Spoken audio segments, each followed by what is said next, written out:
Maths अभी किसी का स्टार्ट नहीं हुआ था ना, आप लोग का शायद हो गया था थोड़ा ना। शुरू से पढ़ लीजिएगा, शुरुआत से पढ़ाऊंगा पूरा, शुरुआत से ही पूरा स्टार्ट करूंगा मैथ्स को।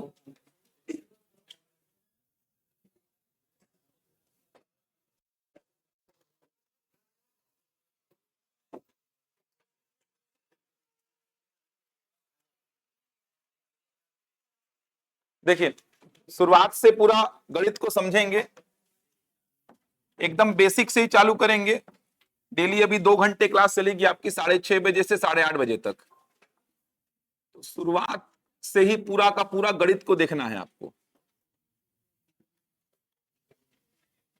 अब एक बार समझ लीजिए कि गणित का वेटेज कहां पे किस एग्जाम में कितना है। थोड़ा एक बार वेटेज को समझा रहा हूं और सिलेबस पे बातचीत करूंगा कि सिलेबस क्या है, अलग अलग एग्जाम्स के सिलेबस पे बातचीत करूंगा, सारे एग्जाम्स को कवर करूंगा अभी। तो एक बार कौन से एग्जाम में गणित का वेटेज कितना है, सिलेबस में क्या क्या है, वो सारी बातें समझ लीजिए एक बार। सीजीपीएससी के एग्जाम्स को अगर आप देखेंगे तो सीजीपीएससी के एग्जाम्स में पैटर्न में कोई बदलाव नहीं हुआ है, ये कल के पेपर को देख के भी समझ में आ गया है। अगर सीजीपीएससी के एग्जाम्स की बात करते हैं, चलो पहले सीजीपीएससी के एग्जाम्स जो होते हैं उन्हीं की बात करते हैं, गणित विषय की बात करूंगा बस अभी, ध्यान रखिएगा। तो सीजीपीएससी के एग्जाम्स की बात करते हैं पहले। सीजीपीएससी का एग्जाम कल भी हुआ है, सीसेट का पेपर आप सभी ने देखा होगा वहां पर। तो ऐसा कुछ खास बदलाव सीजीपीएससी ने नहीं किया है। सीजीपीएससी जैसा क्वेश्चन पूछता था पहले वैसा ही पूछ रहा है। और केवल ये सीसेट का पेपर ही इसका एग्जाम्पल नहीं है, इससे पहले एडीआई का एग्जाम हुआ था पिछले साल। एडीआई का एग्जाम जो हुआ था, जो सहायक संचालक उद्योग प्रबंधक जो एग्जाम हुआ था एडीआई का, असिस्टेंट डायरेक्टर इंडस्ट्री का, वहां पर भी जैसा पीएससी पूछता है वैसे ही प्रश्न पूछा है। तो सीजीपीएससी जो जो एग्जाम लेगा वहां पर आप ये मान के चलिए जो पैटर्न सीजीपीएससी का चल रहा है उसी पैटर्न में क्वेश्चंस आएंगे। जैसे सीजीपीएससी सब इंस्पेक्टर वालों का एग्जाम लेगा, तो ये राहत की बात है कि क्वेश्चंस जैसे आप पढ़ रहे हैं, जिस पैटर्न में आप पढ़ रहे हैं उसी पैटर्न में क्वेश्चंस आएंगे। सीजीपीएससी जो राज्य सेवा परीक्षा लेगा, जिसका प्रीलिम्स मेंस ये सब होता है, वहां पर भी क्वेश्चंस का पैटर्न जैसा चल रहा है वैसा ही चलेगा। सीजीपीएससी जो वनडे एग्जाम्स लेता है वहां पर भी पैटर्न जैसा चल रहा है वैसा ही चलेगा। तो सीजीपीएससी के एग्जाम्स के लिए राहत की बात यही है कि सीजीपीएससी में ऐसा कुछ बदलाव नहीं हुआ है, उटपटांग कुछ नहीं पूछ रहा है जैसा कि व्यापम आजकल पूछ रहा है। जैसा व्यापम अपना पेपर के पैटर्न में बदलाव किया है वैसा कुछ बदलाव सीजीपीएससी के एग्जाम्स में नहीं हुआ है। व्यापम का पेपर देखी हो गया पिछले 2-3 पेपर को, तो कथन कारण के प्रश्न आ रहे हैं, कथन कारण के प्रश्न गणित में पूछे जा रहे हैं, मैच दी फॉलोइंग सही जोड़ी बनाने वाले प्रश्न गणित में पूछे जा रहे हैं व्यापम के एग्जाम्स में। ऐसा सीक्वेंस से जमाइए स्टेप्स को, किसी प्रश्न के सॉल्यूशन में स्टेप्स क्या होंगे उनको सीक्वेंस से जमाइए, ऐसे प्रश्न व्यापम में आ रहे हैं। कूट वाले प्रश्न आ रहे हैं, 3-4 स्टेटमेंट गणित के दिए रहते हैं, उनको चेक करिए कौन सा सही कौन सा गलत, ये भी आ रहे हैं व्यापम में। तो व्यापम में ऐसे प्रश्न आ रहे हैं, व्यापम में कथन कारण के प्रश्न आ रहे हैं, गणित में सही जोड़ी बनाने वाले प्रश्न आ रहे हैं। 4 इधर प्रश्न होते हैं और 4 इधर डेटा होते हैं, सही जोड़ी बनाना है आपको। किसी प्रश्न के लिए स्टेप्स लिखे होते हैं, इन स्टेप्स को क्रम से जमाइए कि पहले आप क्या करते, बाद में आप क्या करते, उसके बाद क्या करते। कूट वाले प्रश्न आ रहे हैं, कथन दिया रहता है, इसमें से चेक करना है कौन सा कथन सही है कौन सा कथन गलत है। तो व्यापम में तो बहुत कुछ बदलाव देखने को मिला है। जैसे अभी सीजी टेट का पेपर हुआ था, जैसे इससे पहले अमीन पटवारी का पेपर हुआ था, आबकारी आरक्षक का पेपर हुआ था। तो ये सब पेपर को देखेंगे तो आपको समझ में आएगा कि व्यापम में तो बहुत कुछ बदलाव हो गया है क्वेश्चंस के पैटर्न में। सीजीपीएससी के एग्जाम्स में कोई बदलाव नहीं है, जैसा पूछा जाना चाहिए वैसा ही पूछ रहा है, और एक्चुअल में जैसा पूछा जाना चाहिए वैसा ही पूछ रहा है। तो पहले सीजीपीएससी के एग्जाम्स की बात करते हैं। सीजीपीएससी के किस एग्जाम में गणित कितना देखने को मिलेगा आपको। सबसे पहले सीजीपीएससी का जो सबसे बड़ा एग्जाम है राज्य सेवा परीक्षा, स्टेट सर्विस एग्जाम, इसकी बात कर रहा हूं मैं। राज्य सेवा परीक्षा, स्टेट सर्विस एग्जाम, छत्तीसगढ़ का सबसे बड़ा एग्जाम जो है राज्य सेवा परीक्षा, सबसे पहले इसी की बात कर रहा हूं मैं। तो राज्य सेवा परीक्षा का जो पहला चरण प्रीलिम्स का एग्जाम होता है, जैसा कि आपने कल दिया भी होगा, तो इसका जो पेपर सेकंड आएगा, पेपर सेकंड जो कि सीसेट का पेपर होता है, यहां पर लगभग 35 से 40 प्रश्न आपको देखने को मिलते हैं 100 प्रश्नों में। 100 प्रश्नों में 35 से 40 प्रश्न आपको देखने को मिलते हैं। मैं केवल वेटेज बता रहा हूं अभी। 35 से 40 प्रश्न आपको देखने को मिलेंगे 100 प्रश्नों में। सीसेट 100 प्रश्नों का होता है, जहां पे 35 से 40 प्रश्न आपको गणित के देखने को मिलेंगे। केवल मैथ्स की बात कर रहा हूं मैं। इसके बाद जब आप इसके मेंस में जाएंगे, राज्य सेवा परीक्षा के मेंस में जब आप जाते हैं, मेंस, तो मेंस का जब पेपर 4 देंगे आप, पेपर 4, इसका पार्ट 2 जब आप देखेंगे तो ये होता है मैथ्स और रीजनिंग का पार्ट। 50 अंक का होता है ये, जिसमें लगभग 40 अंक के प्रश्न, लगभग 40 अंक से लेकर 45 अंक बोल रहा हूं, 40 अंक से 45 अंक के प्रश्न जो है वो गणित से पूछे जाते हैं। 40 से 45 अंक तक के प्रश्न। तो सीजीपीएससी का जो सबसे बड़ा एग्जाम है राज्य सेवा परीक्षा, स्टेट सर्विस एग्जाम, उसकी बात किया हूं मैं। तो स्टेट सर्विस एग्जाम में प्री में आप देखेंगे सीसेट का पेपर जो होगा, पेपर नंबर 2, 100 में से लगभग 35 से 40, कभी 2-4 ऊपर नीचे हो सकते हैं। मेंस का जो एग्जाम होगा, यहां पर पेपर 4 का पार्ट 2, 7 पेपर होते हैं। चौथे पेपर का पार्ट 2 में 50 नंबर का मैथ्स और रीजनिंग है, जहां पे 40 से 45 नंबर का केवल मैथ्स ही पूछा जाता है। इसके बाद सीजीपीएससी के वनडे एग्जाम्स की बात करूं, जैसे सीजीपीएससी के ही वनडे एग्जाम्स, वनडे एग्जाम्स का मतलब जो विभागीय एग्जाम्स जनरली होते हैं, तो वनडे एग्जाम्स की जैसे बात करूं, वनडे एग्जाम्स में जैसे इस जो स्टेट फॉरेस्ट सर्विस एग्जाम होता है, एसीएफ जिसको बोलते हैं, एसीएफ रेंजर, ये एग्जाम सुने होंगे आप लोग। एसीएफ रेंजर का जो एग्जाम लेता है, स्टेट फॉरेस्ट सर्विस एग्जाम बोलते हैं, ये भी बहुत बड़ा एग्जाम है। अब वनडे एग्जाम्स क्यों है ये? क्योंकि इसमें मेंस नहीं होता है। इसमें केवल ये प्री जैसा कभी एक पेपर, कभी 2 पेपर, किसी एग्जाम में 1 पेपर, किसी में 2 पेपर। तो ऑब्जेक्टिव पेपर आपको देने होते हैं, उसके बाद सीधे इंटरव्यू होता है 30 नंबर का। तो एसीएफ रेंजर का जो एग्जाम होता है, इसमें 2 पेपर होते हैं, 2 पेपर। पेपर 1 जो होता है, इसमें 150 प्रश्न पूछे जाते हैं, 150 प्रश्न, प्रत्येक प्रश्न होता है 2 अंक का, मतलब 300 नंबर का पेपर होता है। 150 प्रश्नों में 50 प्रश्न आते हैं मैथ्स और रीजनिंग के, जिसमें लगभग 25 से 30 प्रश्न आपको मैथ्स के दिखाई देते हैं, 25 से 30 प्रश्न।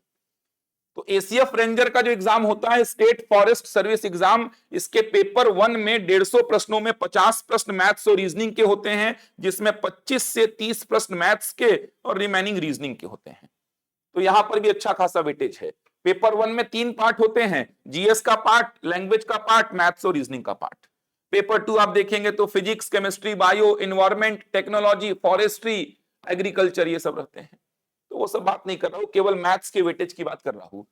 वनडे एग्जाम में एक और बहुत अच्छा एग्जाम पिछले साल हुआ था, एडीआई, असिस्टेंट डायरेक्टर इंडस्ट्री। उद्योग में असिस्टेंट डायरेक्टर, सहायक संचालक का पद मिलता है। ये बहुत शानदार पेपर होता है। एक ही पेपर होता है इसमें, एक ही पेपर होता है 150 प्रश्नों का, 150 प्रश्न आते हैं, एक ही पेपर होता है इसमें बस। 150 प्रश्नों में लगभग 65 से 75 प्रश्न लिख रहा हूं मैं यहां, 65 से 75 प्रश्न मैथ्स और रीजनिंग के पूछे जाते हैं, जिसमें मान के चलिए 30 प्रश्न के आसपास ये मैथ्स के होते हैं, 30 प्रश्न के आसपास रिमेनिंग रीजनिंग के होते हैं। तो ये पूरा मैथ्स और रीजनिंग का पेपर रहता है। 150 में 65 से 75 बोल रहा हूं मैथ्स और रीजनिंग के क्वेश्चन, जिसमें लगभग 30 मैथ्स के और रिमेनिंग रीजनिंग के। 2016-17 वाला जो एडीआई हुआ था, उसमें तो 150 में से लगभग 90 प्रश्न आए थे मैथ्स और रीजनिंग के, 90 प्रश्न, 150 में से लगभग 90 प्रश्न मैथ्स और रीजनिंग के। इस बार कम दिया था, इसीलिए 65 से 75 लिख रहा हूं मैं।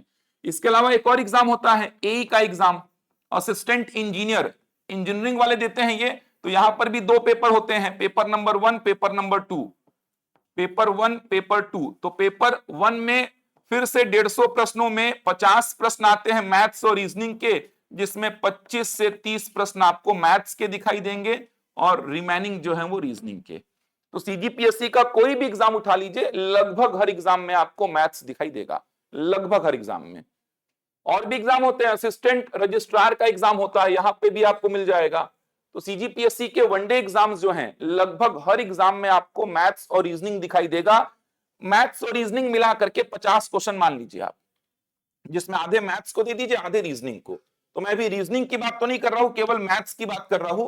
तो मैथ्स का अगर सीजीपीएससी में वेटेज देखें, तो सीजीपीएससी के राज्य सेवा परीक्षा में आपको दिखेगा, प्री में पेपर 2 सीसेट में 35 से 40 क्वेश्चन, मेंस में पेपर 4 का पार्ट 2 50 नंबर का, जिसमें 40 से 45 नंबर का मैथ्स। वनडे एग्जाम्स में ये सब लिखा हूं मैं, देख सकते हैं। Forest service exam, ACF ranger का जो एग्जाम होता है, ADI assistant director in industry, assistant engineer, assistant registrar, ये सारे एग्जाम्स होते हैं वनडे एग्जाम्स, इनमें मेंस नहीं होता। अब इनमें भी आपको मैथ्स का वेटेज अच्छा खासा दिखता है। एक और एग्जाम इस बार सीजीपीएससी ले रहा है, सब इंस्पेक्टर का, जानते ही हैं आप लोग, ये भी सीजीपीएससी ले रहा है।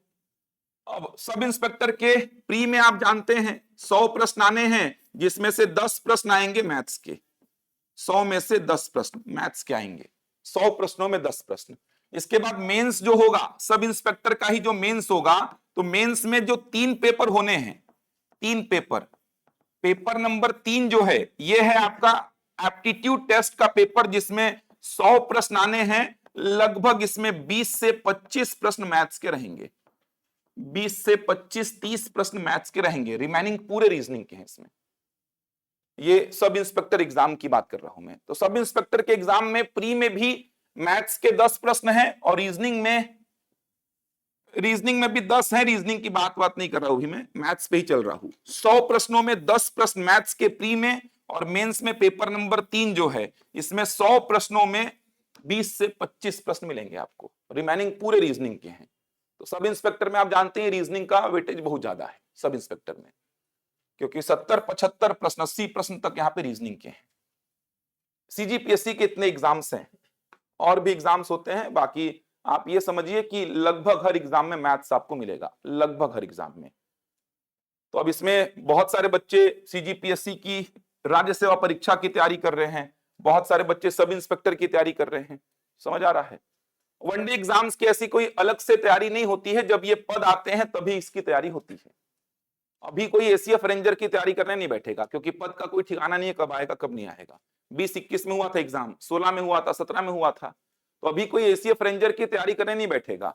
बस एसीएफ रेंजर का पद जब आता है तो थोड़ा सा बच्चे इसकी ओर झुक जाते हैं कि हाँ अब 2 महीने 3 महीने थोड़ा सेपरेट एसीएफ रेंजर को देंगे हम, ये स्थिति पैदा होती है, क्योंकि सिलेबस लगभग वही पढ़ना है। पेपर 1 में आप देखेंगे तो पूरा इसमें जीएस है, लैंग्वेज है, हिंदी, इंग्लिश, छत्तीसगढ़ी, मैथ्स और रीजनिंग है। पेपर 2 में physics, chemistry, bio, environment, technology, agriculture, forestry, यही सब है।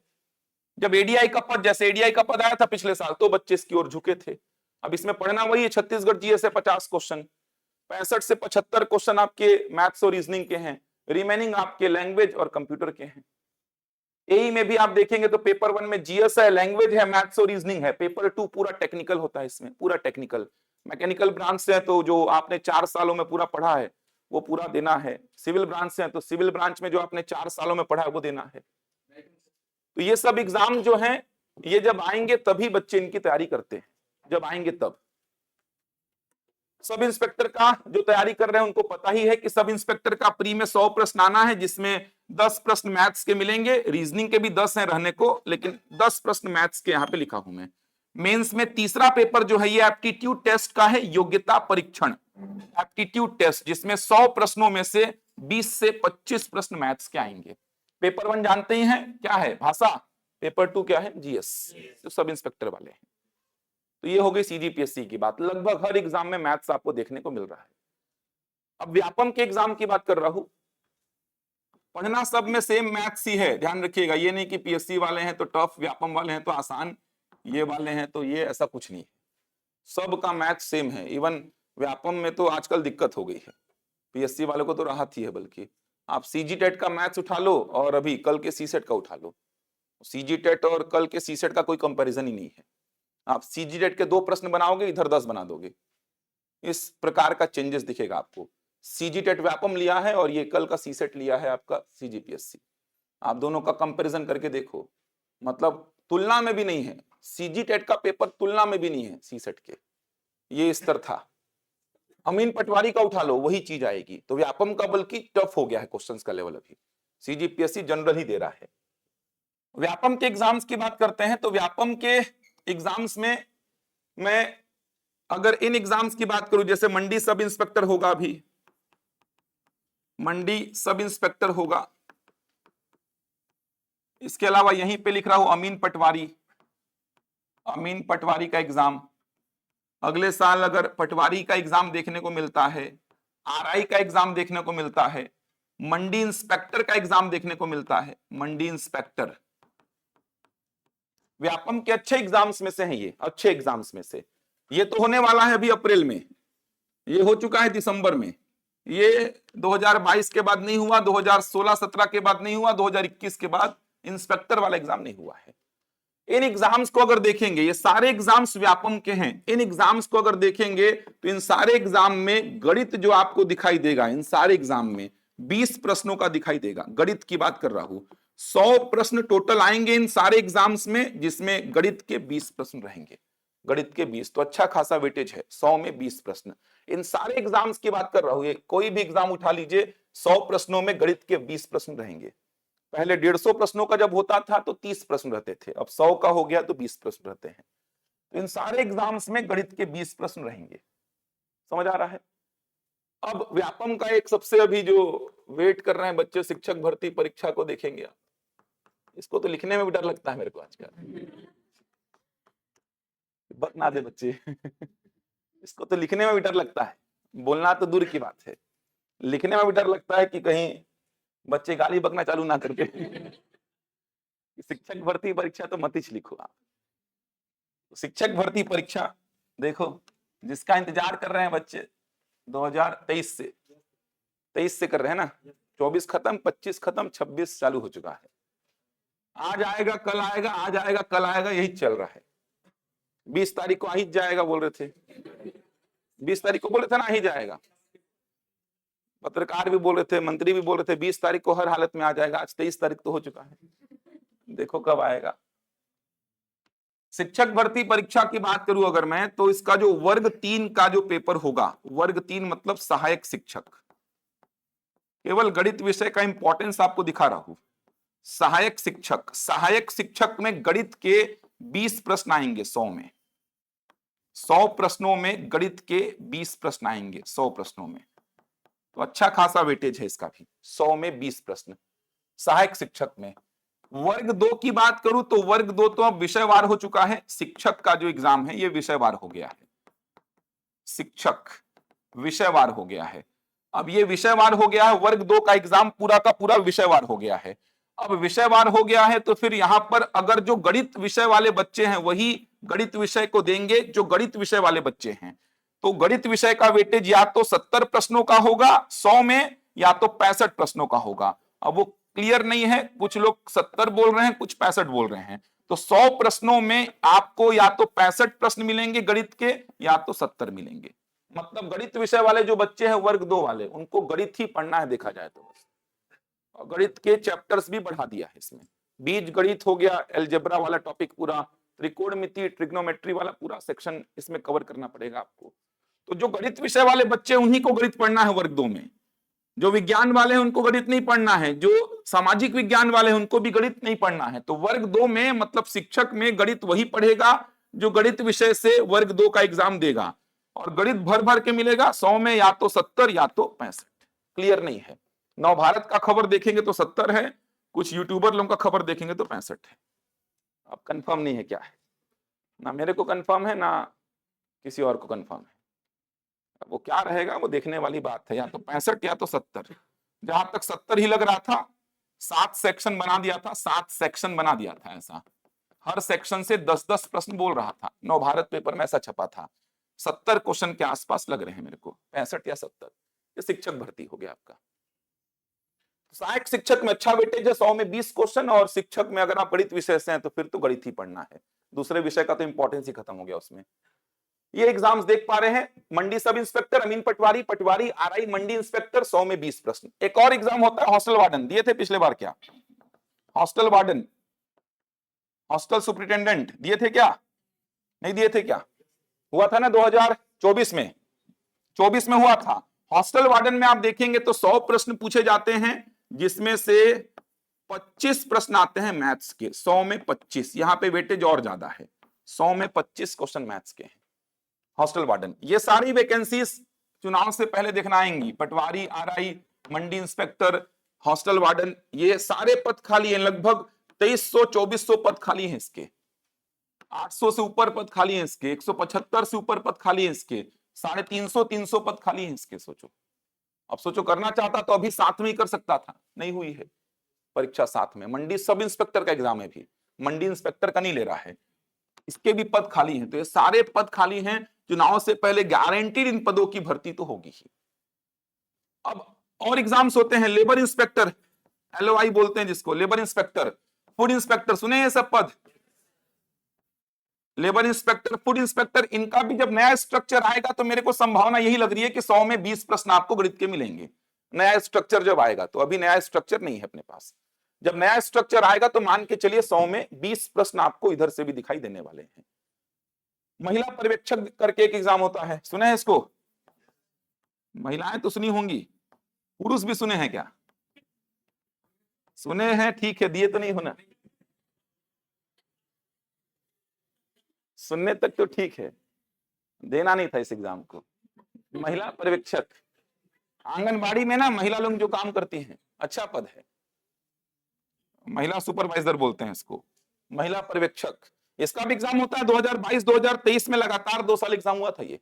अच्छा पद है महिलाओं के लिए, बहुत अच्छा पद है। 100 प्रश्न आते हैं इसमें, गणित के 15 प्रश्न है इसमें, गणित के 15 प्रश्न है, 100 प्रश्नों में गणित के 15, रीजनिंग के 15 से 20। सोचो, अभी तो मैं गणित की बात कर रहा हूं, रीजनिंग मिलाओगे ना तो वेटेज बहुत बढ़ जाता है। मैथ्स और रीजनिंग के बिना व्यापम के एग्जाम संभव ही नहीं है। ये देखो ना, इधर के जितने भी एग्जाम्स लिखा हूं ना मैं, लगभग गणित और रीजनिंग के बिना संभव नहीं है। शिक्षक भर्ती में रीजनिंग नहीं है, बाकी सब में रीजनिंग है। महिला पर्यवेक्षक में देखोगे तो मैथ्स 15, रीजनिंग 15 से 20। इधर देखोगे आप मंडी सब इंस्पेक्टर में रीजनिंग के 10 क्वेश्चन, अमीन पटवारी में रीजनिंग के 20 क्वेश्चन। अब इनका नया स्ट्रक्चर अपने पास नहीं है, या तो आने वाले समय में 10 होंगे रीजनिंग के या तो 20 होंगे। तो मैं तो केवल मैथ्स की बात कर रहा हूं, मैथ्स ही का वेटेज देख सकते हैं कितना बड़ा है। तो हर एग्जाम में आपको दिखाई देगा मैथ्स। तो ये व्यापम के कुछ एग्जाम्स आपके सामने लिखा हूं मैं, समझ आया यहां तक पूरा? तो इंपॉर्टेंस बता रहा हूं ताकि पढ़ने का मन करे आपको, समझ आ रहा है? इंपॉर्टेंस इसीलिए बता रहा हूं, पता तो रहे किस एग्जाम में कितना है। और ऐसा नहीं कि PSC के लिए अलग मैथ्स पढ़ना है कि व्यापम के लिए अलग पढ़ना है, सारे एग्जाम्स के लिए सेम ही पढ़ना है।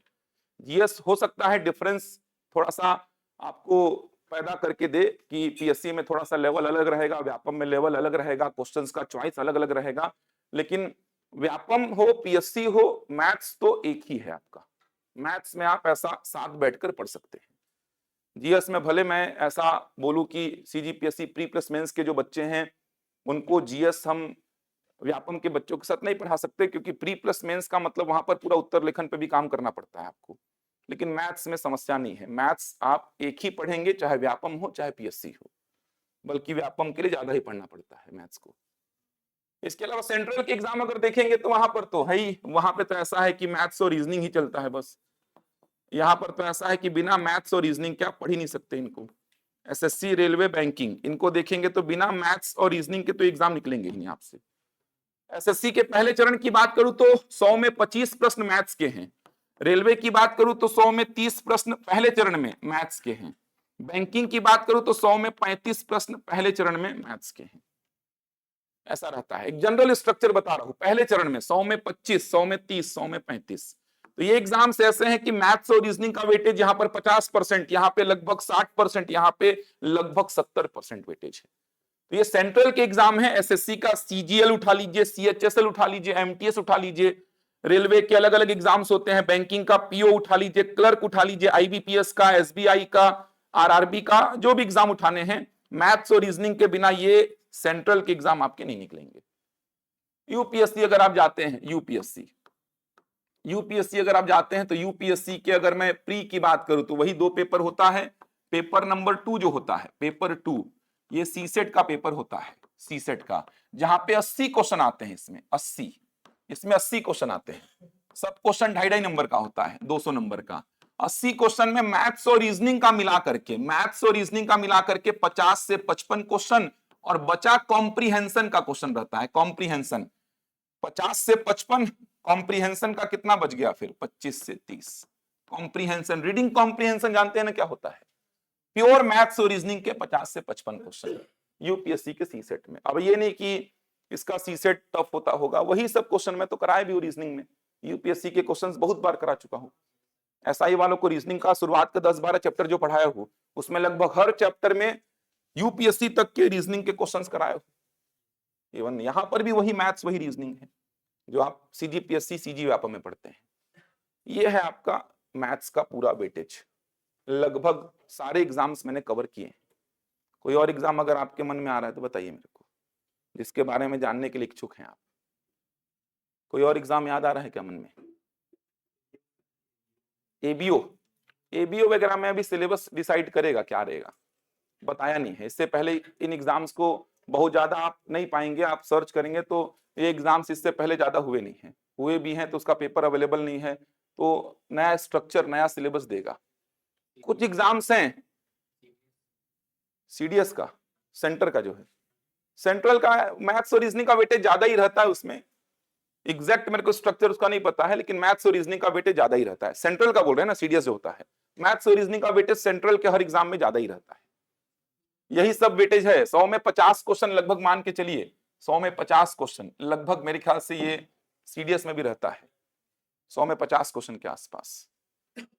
कुछ एग्जाम्स होते हैं जैसे एडीईओ हो गया, इसमें मैथ्स और रीजनिंग है ही नहीं, इसमें एडीईओ हो गया, दिए होंगे ये सहायक विकास विस्तार अधिकारी। अभी जो एडीओ का एग्जाम हुआ था, इसमें आपका ना मैथ्स है ना रीजनिंग है।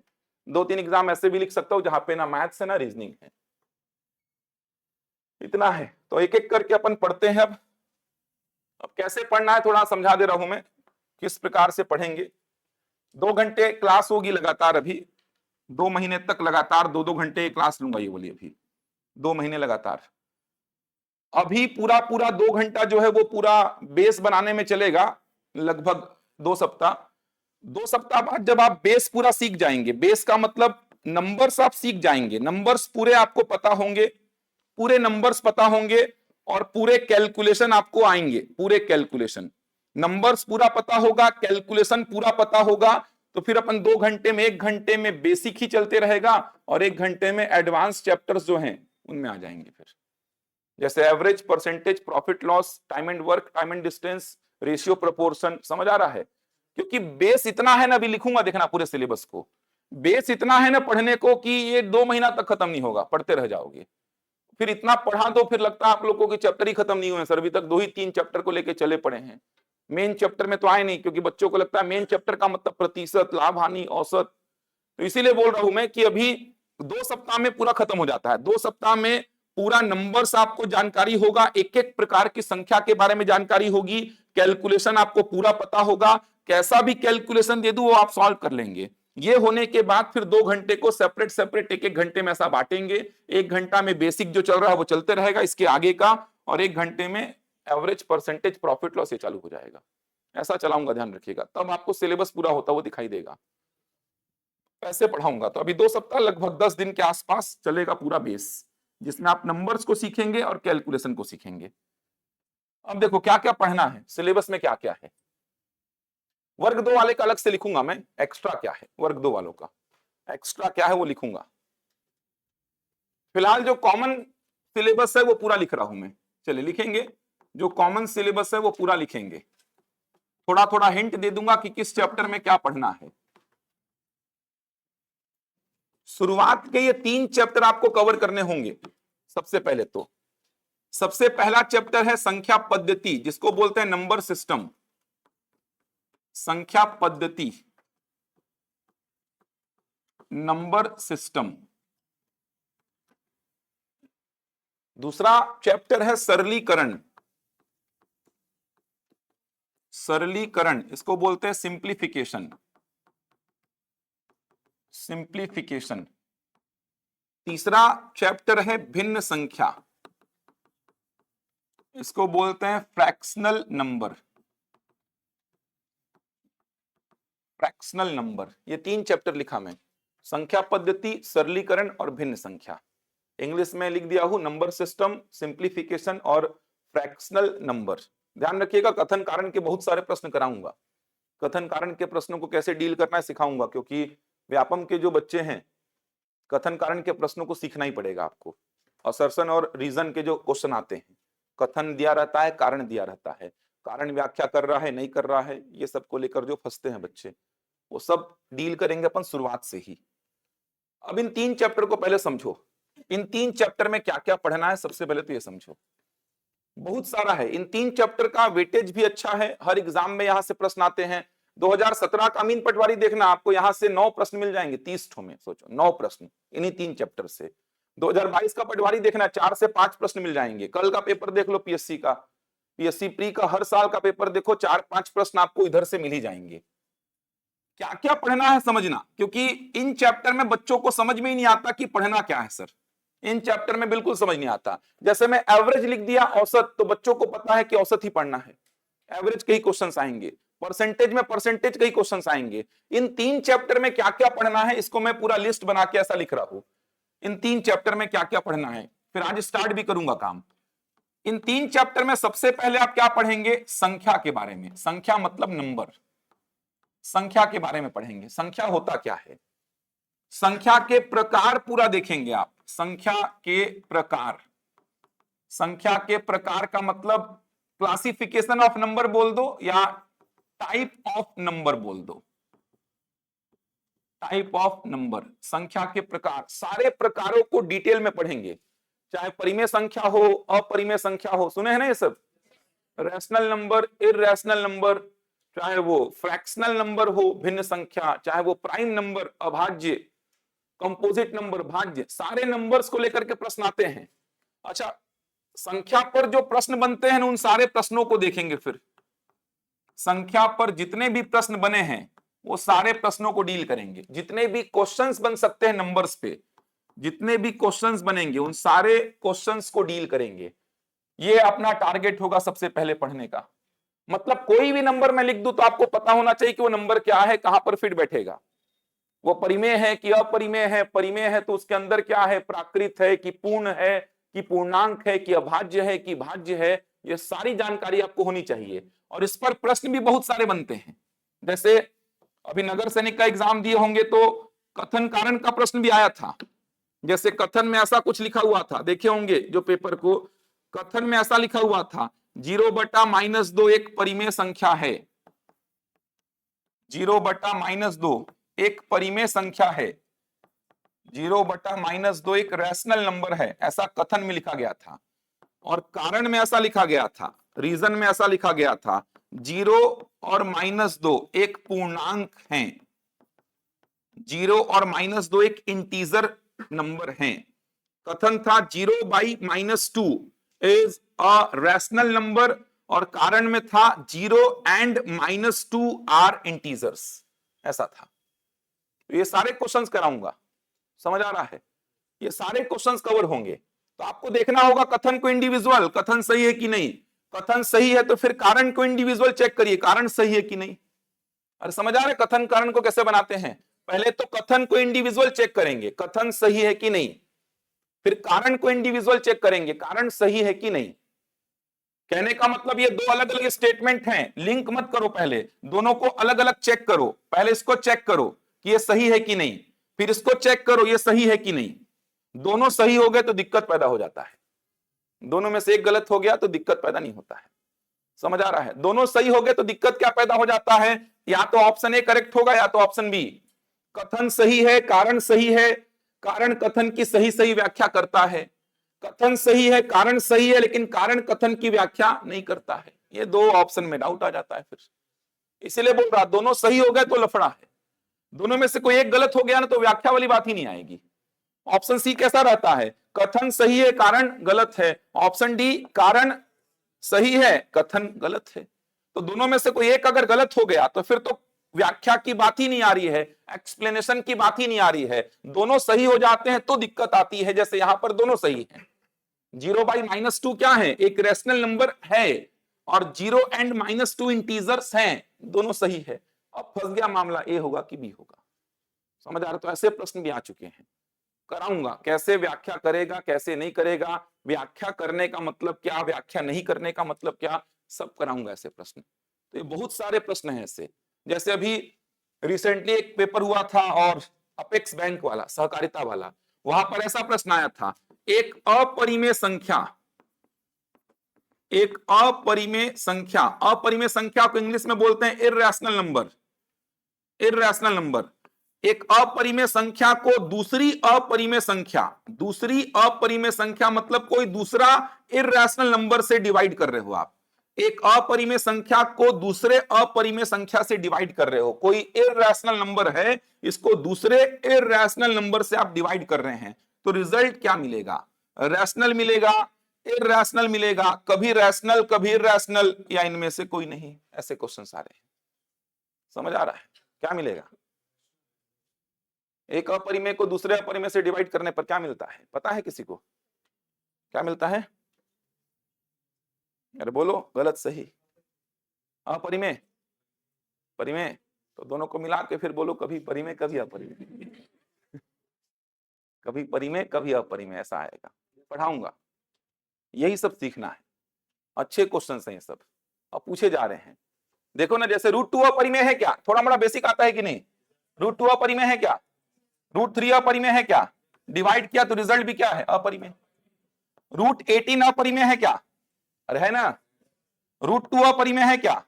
डिवाइड करूंगा तो क्या बन गया? √9, √9 मतलब 3, ये क्या हो गया? परिमेय हो गया। सिखाऊंगा ये सब चीजें। देखो ना, एक अपरिमेय को दूसरे अपरिमेय से डिवाइड किया तो रिजल्ट अपरिमेय ही है, लेकिन यहां पर एक अपरिमेय को दूसरे अपरिमेय से डिवाइड किया तो √18 डिवाइड बाय √2 कितना हो जाएगा? √9, √9 मतलब कितना? 3। तो एक अपरिमेय को दूसरे अपरिमेय से डिवाइड किया तो रिजल्ट यहां पर रैशनल और यहां पर रिजल्ट इरैशनल। ये सब सीखना पड़ेगा आपको, कराऊंगा ये सब चीजें। मैं बस आपको एक जानकारी दे रहा हूं ताकि इंटरेस्ट बना रहे कि ये सबसे भी क्वेश्चंस आए हैं। पटवारी 2022 में आया था, दो रैशनल नंबर्स को मल्टीप्लाई करने पर रिजल्ट क्या आएगा? पटवारी 2022 का क्वेश्चन देखना, दो रैशनल नंबर्स, दो परिमेय संख्याओं को गुणा करने पर, दो परिमेय संख्याओं को गुणा करने पर रिजल्ट क्या आएगा? दो परिमेय संख्या को मल्टीप्लाई करो, दो ठो रैशनल नंबर को मल्टीप्लाई करो तो रिजल्ट क्या आएगा? रैशनल की इरैशनल की कभी रैशनल कभी इरैशनल, क्या आएगा? रैशनल ही आएगा यहाँ पे तो। अरे रैशनल रैशनल आपस में खेलेंगे तो हमेशा रिजल्ट रैशनल ही आएगा। इरैशनल का एंट्री होता है ना, तब रिजल्ट को ले जाता है इरैशनल की ओर। तो पूरे कारण के साथ जानेंगे। ऐसे भरपूर क्वेश्चंस आए हैं पीएससी में, व्यापम में। एक क्वेश्चन ऐसा आया है, सीटेट का क्वेश्चन देखे होंगे अगर जो शिक्षक भर्ती वाले होंगे, मैं सारे एग्जाम्स की चर्चा कर रहा हूं। एक प्रश्न ऐसा आया था, परिमेय संख्या मतलब रैशनल नंबर और भिन्न संख्या मतलब फ्रैक्शनल नंबर, परिमेय संख्या और भिन्न संख्या में अंतर को लेकर के आया था।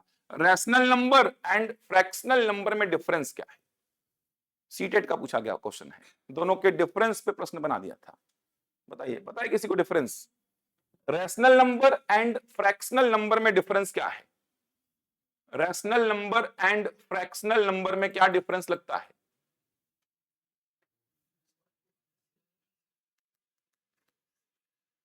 शुरू से ही पढ़ा रहा हूं, 23 जून में ध्यान रखिएगा। क्या आएगा? क्या डिफरेंस है दोनों में? पता है किसी को? पता है क्या? तो बहुत कुछ पढ़ना है, वो समझ लीजिए। ये मैं आपको दिखा रहा हूं कि आप लोग को कितना पता है, ताकि ढंग से नोट्स बनाएं, ढंग से लिखे, ढंग से पढ़ें। ये एहसास दिला रहा हूं आप लोग को मैं पहले ही, ऐसा नीचा नहीं दिखा रहा हूं, मत सोचना भाई ये क्या कर रहे हो यार, अभी कुछ पढ़ाए हो नहीं, क्वेश्चन क्वेश्चन क्वेश्चन कर रहे हो, पढ़ाना लिखाना है नहीं, जबरन होशियारी दिखा रहे हो। हम भी अपने फील्ड का पूछें आपसे, हम भी अपने फील्ड का पूछते हैं आपसे, दो आंसर तो हम जाने भी। चालू किए नहीं हो पढ़ाना, क्वेश्चंस 10 तो पूछ चुके हो। ये मैं थोड़ा दिखा रहा हूं क्वेश्चंस कैसे आते हैं, समझ आ रहा है? तब तो पढ़ोगे ना, तब तो मतलब निकलेगा। पढ़ाऊंगा मैं, सारी बातें कवर होंगी। मैं केवल बता रहा हूं कि क्वेश्चंस बहुत सारे आए हैं यहां से। देखो ना कितने सारे क्वेश्चंस तो मैं लिख दिया जो मेरे को याद है। सम संख्या इवन नंबर्स को लेके आए हैं, ऑड नंबर्स विषम संख्या को लेके आए हैं, प्राकृत संख्या नेचुरल नंबर्स को लेके आए हैं, प्राइम नंबर सुने हैं, अभाज्य संख्या। चार संख्या लिख दिया, बोलेगा कौन अभाज्य है कौन नहीं है। Which of the following is a prime number, which of the following is a composite number, ये सब पूछता है। तो भरपूर प्रश्न आएंगे इधर से, और प्रश्न नहीं भी आए तो बिना संख्या के तो गणित पढ़ ही नहीं सकते आप। तो संख्या को तो पढ़ना ही पड़ेगा, बिना संख्या के गणित कभी होगा नहीं पूरा। इसीलिए आपको सबसे पहले संख्या ही पढ़ना होता है। संख्या जानोगे, उसके प्रकार को जानोगे, जितने भी प्रकार हैं सारे प्रकारों पर प्रश्न कराऊंगा। देखो ना, सारे प्रकारों पर ये सब प्रश्न भी बनते हैं, स्टेटमेंट वाले भरपूर प्रश्न। और ऐसा नहीं कि बहुत पुराने क्वेश्चंस उठा रहा हूं मैं, ये अभी रिसेंटली जो पूछे गए उन्हीं प्रश्नों की बात कर रहा हूं मैं। तो ये सब कुछ पढ़ाऊंगा, वो सब की चिंता मत करिए, ठीक है? ऑनलाइन में जिनका कमेंट आ रहा है, कुछ लोग बता रहे हैं उत्तर, ठीक है। चलिए, तो सबसे पहले ये देखेंगे, इसके बाद क्या सीखेंगे अब ये समझिए। इसके बाद क्या सीखेंगे, इतना पढ़ने के बाद इसके बाद क्या सीखेंगे, इस बात को समझिए। इतना सेक्शन कवर हो जाएगा। अब इसके बाद क्या करेंगे, नंबर्स सारे जान गए आप, सारे नंबर्स जान गए। अब उन नंबर्स का आरोही क्रम और अवरोही क्रम, उन नंबर्स का आरोही क्रम का मतलब असेंडिंग ऑर्डर तथा अवरोही क्रम, ये पूरा देखेंगे आप। सारे प्रकार के नंबर्स का ध्यान रखिए, सारे नंबर्स को आप सीख गए तो सारे नंबर्स का आरोही क्रम अवरोही क्रम, सारे प्रकार के नंबर्स का, सारे नंबर्स, फ्रैक्शनल नंबर भी होंगे, डेसिमल में भी नंबर्स होंगे और होल नंबर्स भी होंगे। सारे प्रकार के नंबर्स में आप उनका असेंडिंग ऑर्डर और डिसेंडिंग ऑर्डर देखेंगे, सारे प्रकार के नंबर्स का। इसके बाद आप आगे बढ़ेंगे तो स्थानीय मान और जातीय मान करके एक टॉपिक आएगा, ये सीखना होता है। स्थानीय मान और जातीय मान सुने हैं ये सब। स्थानीय मान को बोलते हैं प्लेस वैल्यू और जातीय मान को बोलते हैं फेस वैल्यू। स्थानीय मान और जातीय मान, place value and face value, ये सीखेंगे। नंबर्स सीख गए तो उन नंबर्स का आरोही अवरोही, असेंडिंग डिसेंडिंग, उसके बाद नंबर में ही डिजिट्स का प्लेस वैल्यू क्या है, फेस वैल्यू क्या है। इसके बाद आप आएंगे कैलकुलेशन में, वी बॉड मास रूल, ये पूरा का पूरा कैलकुलेशन सिखाएगा आपको, पूरा कैलकुलेशन। सारे प्रकार के नंबर्स में V BODMAS rule apply करेंगे अपन, सारे प्रकार के नंबर्स में कैसा भी कैलकुलेशन लिख दूं आपको बन जाएगा। अगर वी बॉड मास आपने पढ़ लिया है तो कैसा भी कैलकुलेशन लिखो तो वी बॉड मास रूल ये देखेंगे। फिर आप जैसे मैं अगर पूछूं आपसे कि 4/3 और 5/9 को ऐड करने पर क्या आएगा, कितने लोग इसका सही उत्तर देंगे बताइए मेरे को। ये पूछूं मैं, एकदम सिंपल, इतना सिंपल प्रश्न कभी नहीं आएगा। मैं पूछूं कि बताओ इन दोनों को ऐड करने पर क्या आएगा,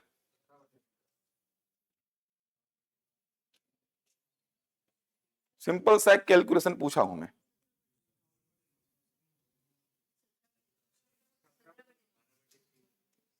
बारह बटा तीन, 17/9 और 51/27, काट देंगे 3 से, 17/9 आ जाएगा।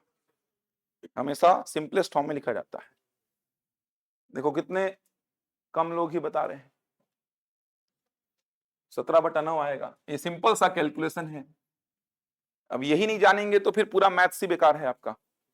यही नहीं जानेंगे तो ये तो आपको time and work, time and distance, percentage, profit loss, average her chapter में मिलेगा ऐसा कैलकुलेशन, हर चैप्टर में ऐसा कैलकुलेशन मिलेगा। तो ये सारे वैरायटी के कैलकुलेशन देखेंगे अपन वी बॉड मास रूल में। ये सारे वैरायटी के कैलकुलेशन को अपन सीखेंगे, उसी को मैं बोल रहा हूं वी बॉड मास रूल।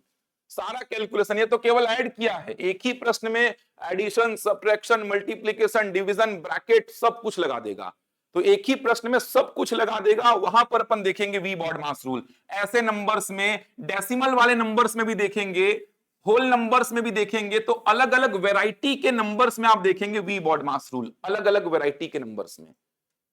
तो ये पूरा का पूरा कैलकुलेशन आपका बनाएगा। ये सीख गए मतलब आपका कैलकुलेशन खत्म, कैलकुलेशन खत्म मतलब कि पूरे गणित में कैलकुलेशन को लेकर के रोना गाना नहीं मचेगा। ये पूरा का पूरा वी बॉड मास रूल है। इसके बाद आपका पूरा ये संख्याओं का काम और कैलकुलेशन का काम खत्म। इतना ही बोल रहा था, इतना खत्म हो जाएगा ना आपका। फिर 1 घंटा आपका बेसिक में जो टॉपिक सभी लिखूंगा वो चलेंगे और 1 घंटा आपका एडवांस चलेगा। इतना बोल रहा था मैं, इतना सीख गए ना आप तो फिर आपको कैलकुलेशन में दिक्कत नहीं है, आपको नंबर्स को पहचानने में दिक्कत नहीं है, तो फिर मैं एवरेज, परसेंटेज, प्रॉफिट लॉस चालू कर सकता हूं। लेकिन इतना सीखना पड़ेगा आपको। अब इसके बाद बहुत सारे छोटे छोटे टॉपिक्स और हैं जो कि खत्म करने हैं आपको इन्हीं चैप्टर्स में। जैसे बात करूं मैं टॉपिक्स में, विभाजिता के नियम, ये सारे टॉपिक्स हैं। जैसे जैसे खत्म होंगे इनको टिक करते चलेंगे आप, इसीलिए बोल रहा पूरा इंडेक्स बना लीजिए। विभाजिता के नियम, इसको बोलते हैं रूल्स ऑफ डिविजिबिलिटी, इंग्लिश में रूल्स ऑफ डिविजिबिलिटी बोलते हैं। इंग्लिश बोलते चलता हूं, लिख लीजिएगा आप लोग जो इंग्लिश वाले होंगे। रूल्स ऑफ डिविजिबिलिटी, इकाई का अंक, ये सीखना है आपको। इकाई का अंक, इसको बोलते हैं unit digit, unit digit find करना।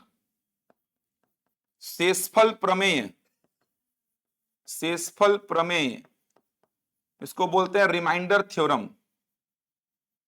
रिमाइंडर थ्योरम, ये छोटे छोटे बहुत सारे टॉपिक्स हैं। अगला जो है ये है क्रमागत तौर पर भाग देना। क्रमागत तौर पर भाग देना, इसको बोलते हैं इंग्लिश में कंसेक्यूटिव। क्रमागत का मतलब कंसेक्यूटिव या सक्सेसिवली, सक्सेसिवली डिवाइड करना बोलते हैं इंग्लिश में, इसको लिख लेंगे। सक्सेसिवली डिवाइडिंग के जो क्वेश्चंस हैं वो देखेंगे। इसके बाद विभाज्यता पर प्रश्न। विभाज्यता पर प्रश्न, questions based on divisibility. Questions based on divisibility, divisibility ये देखना है आपको। छोटे छोटे ये सब टॉपिक्स बोल रहा, बहुत सारे हैं ऐसे। इसके बाद आप देखेंगे ये कंप्लीट होने के बाद एक लैडर प्रॉब्लम करके आता है। लैडर प्रॉब्लम, यहां से भी पीएससी ने बहुत अच्छे अच्छे प्रश्न पूछे हैं 20, 21, 22 के दौर पे। लैडर प्रॉब्लम, लैडर प्रॉब्लम का मतलब ऐसा क्वेश्चन देखे होंगे, देखो इस प्रकार का लैडर प्रॉब्लम ऐसा चलता है, ये देखो। लेकिन पीएससी कैसा पूछ रहा है, वो पीएससी ऐसा पूछता है। पीएससी ऐसा भी पूछा है, देखो पीएससी इस प्रकार का पूछा है। ये देखो यहां पर दे दिया, मान लो 12/27, ABC का वैल्यू निकालना पड़ता है। फिर इसको बोल रहा हूं मैं लैडर प्रॉब्लम। तो ऐसे क्वेश्चंस पे भी काम करना है आपको, लैडर प्रॉब्लम बोलते हैं इसको। सीरीज पर आधारित प्रश्न, सीरीज पर आधारित प्रश्न, questions based on series. Questions based on series, series पे बहुत सारे क्वेश्चंस। उसके बाद एपी जीपी सुने होंगे, जो समांतर श्रेणी और गुणोत्तर श्रेणी, अरिथमेटिक प्रोग्रेशन और ज्योमेट्रिक प्रोग्रेशन, एपी जीपी, वो सब इसी में कवर होता है। बहुत सारे फॉर्मूलेस पढ़ते हैं आप, इस प्रकार के फॉर्मूले जो आप पढ़े होंगे, ये सारे फॉर्मूले यहां पर कवर होते हैं, जो आगे भी काम आते हैं। ऐसे फॉर्मूले देखे होंगे ना, ये सारे फॉर्मूले सीरीज पर बेस्ड क्वेश्चन करेंगे, वहां पर कवर हो जाएंगे ये सारे फॉर्मूले। इसके अलावा एपी जीपी का पूरा बेस बनाएंगे आप, समांतर श्रेणी, गुणोत्तर श्रेणी। इसके बाद आप देखेंगे तो समीकरणों को सॉल्व करना, इक्वेशंस सॉल्व करना, समीकरणों को सॉल्व करना, इक्वेशंस सॉल्व करना। अब समीकरणों में कौन कौन से समीकरण आएंगे? रैखिक समीकरण, इक्वेशंस सॉल्विंग। इसमें रैखिक समीकरण, इसको बोलते हैं लीनियर इक्वेशन, लीनियर इक्वेशन बोलते हैं। और एक आता है वर्ग समीकरण, इसको क्या बोलते हैं? Quadratic equation. Quadratic equation, linear equation and quadratic equation, समीकरणों को सॉल्व करना। इसमें आप linear equation and quadratic equation देखेंगे। इसके बाद इसी में आप पढ़ेंगे बीज गणितीय सूत्र, एल्जेब्रिक फॉर्मूलेज, बीज गणितीय सूत्र, एल्जेब्रिक फॉर्मूलेज, जैसे a+b का होल स्क्वायर, a+b का होल क्यूब, a-b का होल स्क्वायर, a-b का होल क्यूब, ये जितने फॉर्मूलेज हैं वो सारे फॉर्मूलेज भी यहीं पे कवर करेंगे। उसी को बोल रहा हूं मैं बीज गणितीय सूत्र। इसके बाद विविध प्रश्न लिख दे रहा हूं मैं, इसमें जो बचा खुचा रहेगा वो सब शामिल हो जाएगा। विविध प्रश्न का मतलब मिसलेनियस प्रॉब्लम्स, इतना है सोचो ये 3 चैप्टर में। बच्चों को लगता है कि 3 चैप्टर में कुछ नहीं है, देख लो कितना सारा पढ़ना है इन 3 चैप्टर्स में। विविध प्रश्न का मतलब मिसलेनियस, मिले जुले प्रश्न जो बचे खुचे रहेंगे सब आ जाएंगे। बीजगणितीय सूत्र का मतलब होता है आपका एल्जेब्रिक फॉर्मूलास, a+b का होल स्क्वायर, a-b का होल स्क्वायर, जितने फॉर्मूले सुने हैं बचपन में वो सारे फॉर्मूले कवर करेंगे आप। इतना है, देख सकते हैं इन 3 चैप्टर्स में। तो बहुत कुछ पढ़ना है। अच्छा, ये सब चीजें जो पढ़ेंगे ना, ये आगे जाके हर चैप्टर में काम आएंगी। जैसे विभाज्यता का नियम, ये जो लिखा हूं ना मैं, ये नियम पढ़ लेंगे आप तो देख करके आपको पता रहेगा कि डेटा किससे डिवाइड हो रहा है, किससे नहीं हो रहा है। सेपरेट क्वेश्चंस तो आते हैं यहां से, लेकिन ये सब टॉपिक्स को पढ़ने के बाद, जैसे रिमाइंडर थ्योरम, रिमाइंडर थ्योरम ऐसा टॉपिक है कि आपको जैसे 77 का पावर में मान लो 715 है, इसको 66 से डिवाइड करूंगा तो रिमाइंडर क्या आएगा वो पता चल जाएगा 10 सेकेंड के अंदर। जैसे मैं लिख दिया 2 का पावर में मान लो 100 है, इसको 5 से डिवाइड करूंगा तो रिमाइंडर क्या आएगा तुरंत बता देंगे आप 10 सेकेंड में। रिमाइंडर थ्योरम पता होगा तो। यूनिट डिजिट निकालना आता होगा तो मैं बोला 777 की पावर में 777, इसको सॉल्व करने पर जो भी आंसर आया रहा होगा उसका यूनिट डिजिट क्या होगा 10 सेकंड में बता दोगे यूनिट डिजिट क्या होगा इसका। विभाजिता के नियम में आपको बड़े बड़े नंबर्स को 10-12 सेकंड में बता दोगे ये नंबर 2 से डिवाइड होगा कि नहीं, 3 से होगा कि नहीं, 4 से होगा कि नहीं, 72 जैसे नंबर्स से होगा कि नहीं, 88 से होगा कि नहीं, 44 से होगा कि नहीं, ये सारा कुछ पढ़ेंगे आप रूल्स ऑफ डिविजिबिलिटी में। कुछ टॉपिक्स ये भी हैं जो सेपरेट पढ़ने हैं आपको, तब जाके ये 3 चैप्टर पूरे होते हैं आपके। समझ आ रहा है? इतना सारा पढ़ने को है इन 3 चैप्टर में। समझ आई बात? बढ़ूं आगे? लिखे यहां तक? अब चौथे चैप्टर में आओ। ये 3 चैप्टर की बात हुई है बस अभी तक, ऐसे 25 चैप्टर हैं टोटल। क्या बोल रहे हो? 1 साल? वैसे तो इज्जत से 6 महीना लगना चाहिए, अगर आप पढ़ोगे तो 6 महीना का काम रहता है ये, अगर देखा जाए तो ढंग से पढ़ोगे तो 6 महीना का सिलेबस है पूरा। लेकिन अब पढ़ाना पड़ता है 120, 130, 140 क्लास में, समझ में आ जाएंगी चीजें अच्छी तरीके से। वैसे आप ढंग से पढ़ो तो 6 महीना लगेगा इसको पढ़ने में, मैथ्स और रीजनिंग को, ऐसा सिलेबस है ये। इतना सारा पढ़ने को है, देखो ना यार, खत्मिश नहीं होगा, लिखते रह जाओगे। लिखो वर्गमूल तथा घनमूल, ये सब लिखे रहोगे तभी तो समझ में आएगा क्या क्या चल रहा है। ये सारी चीजें तभी समझ में आएंगी। सिलेबस ही नहीं पता है, स्ट्रक्चर ही नहीं पता है, तो क्या ही पढ़ोगे फिर। Square root and cube root, square root and cube root, वर्गमूल तथा घनमूल, ये सेपरेट चैप्टर्स हैं। अब इसमें वर्गमूल के क्वेश्चंस करने हैं। जैसे वर्गमूल में वर्गमूल कैसे निकालते हैं, वर्गमूल में पूर्ण वर्ग, परफेक्ट स्क्वायर के क्वेश्चंस, परिमेयकरण, रैशनलाइजेशन के क्वेश्चंस, कुछ मिसलेनियस प्रॉब्लम्स। घनमूल में भी घनमूल कैसे निकालते हैं, पूर्ण घन, परफेक्ट क्यूब क्या होता है, जो डेसिमल में डेटा है उनका कैसे निकालोगे, स्क्वायर रूट, क्यूब रूट, वो सारी चीजें कवर करेंगे इसमें। इसके बाद 5वां जो चैप्टर है ये है घातांक और करनी। घातांक और करनी, इंग्लिश में बोलते हैं indices and surds, indices and surds. घातांक के नियम जो पढ़े होंगे बचपन में 10-12 नियम। x का पावर m इंटू एक्स का पावर n क्या हो जाता है, x का power m plus n। x का power m divide by x का पावर n क्या हो जाता है, x का पावर m माइनस n। वही सारी चीजें। वैसे ही करनी के नियम, घातांक के नियम, उन पे बेस्ड क्वेश्चंस करने हैं। ये 5 चैप्टर पूरा बेस बना दिया आपका, ये 5 चैप्टर, समझ आ रहा है? 5 चैप्टर पूरा बेस बना दिए हैं। इसके बाद एडवांस चैप्टर चालू होते हैं। जैसे औसत की बात करूं मैं, एवरेज, ये सब फटाफट लिख लीजिए। इसमें एवरेज के ही क्वेश्चंस मिलेंगे, कल पूछा भी गया था क्वेश्चन, देखे होंगे तो एवरेज का। प्रतिशत, प्रतिशत का मतलब परसेंटेज। प्रतिशत के जस्ट बाद आप क्या पढ़ते हैं, प्रॉफिट लॉस, लाभ हानि। इसी में आप अंकित मूल्य, एमआरपी और बट्टा, डिस्काउंट वगैरह सब इसी में कवर होगा, अलग से चैप्टर नहीं लिख रहा उसको। इसी के बाद आप क्या पढ़ते हैं, एसआई और सीआई, साधारण ब्याज, सिंपल इंटरेस्ट और चक्रवृद्धि ब्याज। चक्रवृद्धि ब्याज, इसको बोलते हैं कंपाउंड इंटरेस्ट। साधारण ब्याज और चक्रवृद्धि ब्याज, simple interest and compound interest, link में चलते हैं ये चारों चैप्टर। लाइन से पढ़ा जाता है इनको, क्योंकि प्रतिशत का ही पूरा कंसेप्ट लाभ हानि में, प्रतिशत का ही पूरा कंसेप्ट साधारण ब्याज और चक्रवृद्धि ब्याज में लगता है। इसके बाद लिंक में ही चलेंगे कुछ और चैप्टर, जैसे अनुपात समानुपात, इंग्लिश में बोलते हैं रेशियो प्रोपोर्शन, अनुपात समानुपात, रेशियो प्रोपोर्शन। इसके बाद आता है मिश्रण, मिक्सचर बोलते हैं इसको, या एलिगेशन बोल सकते हैं। इसके बाद साझा, साझा का मतलब पार्टनरशिप, पार्टनरशिप। ये तीनों लिंक में चलते हैं। अनुपात का ही पूरा एप्लीकेशन मिश्रण में, अनुपात का ही पूरा एप्लीकेशन साझा में। कल का पेपर देखो, अनुपात का भी प्रश्न है, मिश्रण का भी प्रश्न है। देखे होंगे ना, इतना दूध निकाले, इतना पानी मिलाए, 3 बार प्रक्रिया, किस प्रकार का एक क्वेश्चन दिख रहा था मेरे को, ऐसा क्वेश्चन मिश्रण का था, बहुत अच्छा प्रश्न था। सेम वैसा ही एसीएफ में आ चुका था।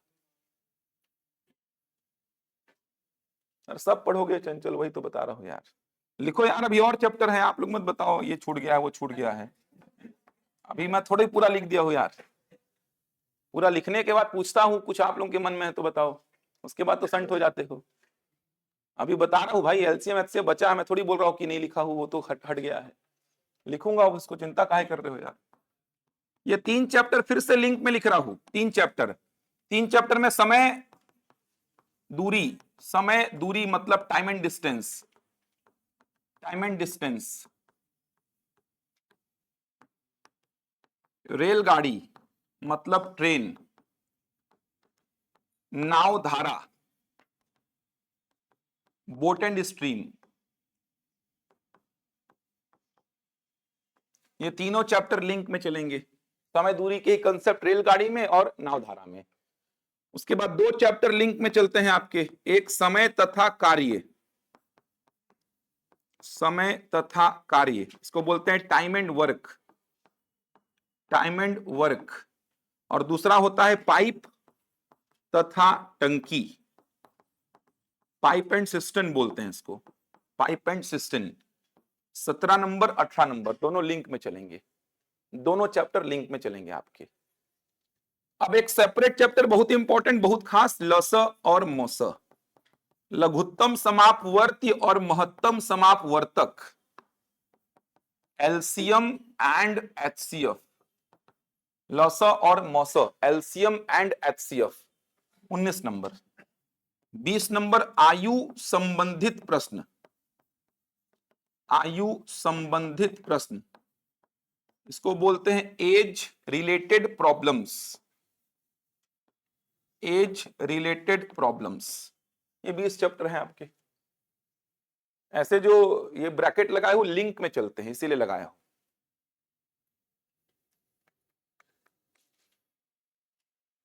हुआ यहां तक? 20 चैप्टर तो ये हो गए हैं 20। अभी 2 सेक्शन और बचा है, ज्यामिति, क्षेत्रमिति और साथ में आपका एक डीआई पूरा, सांख्यिकी जिसको बोल सकते हैं आप, वो बचा हुआ है, उसको लिख रहा हूं। ये सेपरेट चैप्टर्स हैं, ये सब तो सुने ही होंगे आप लोग।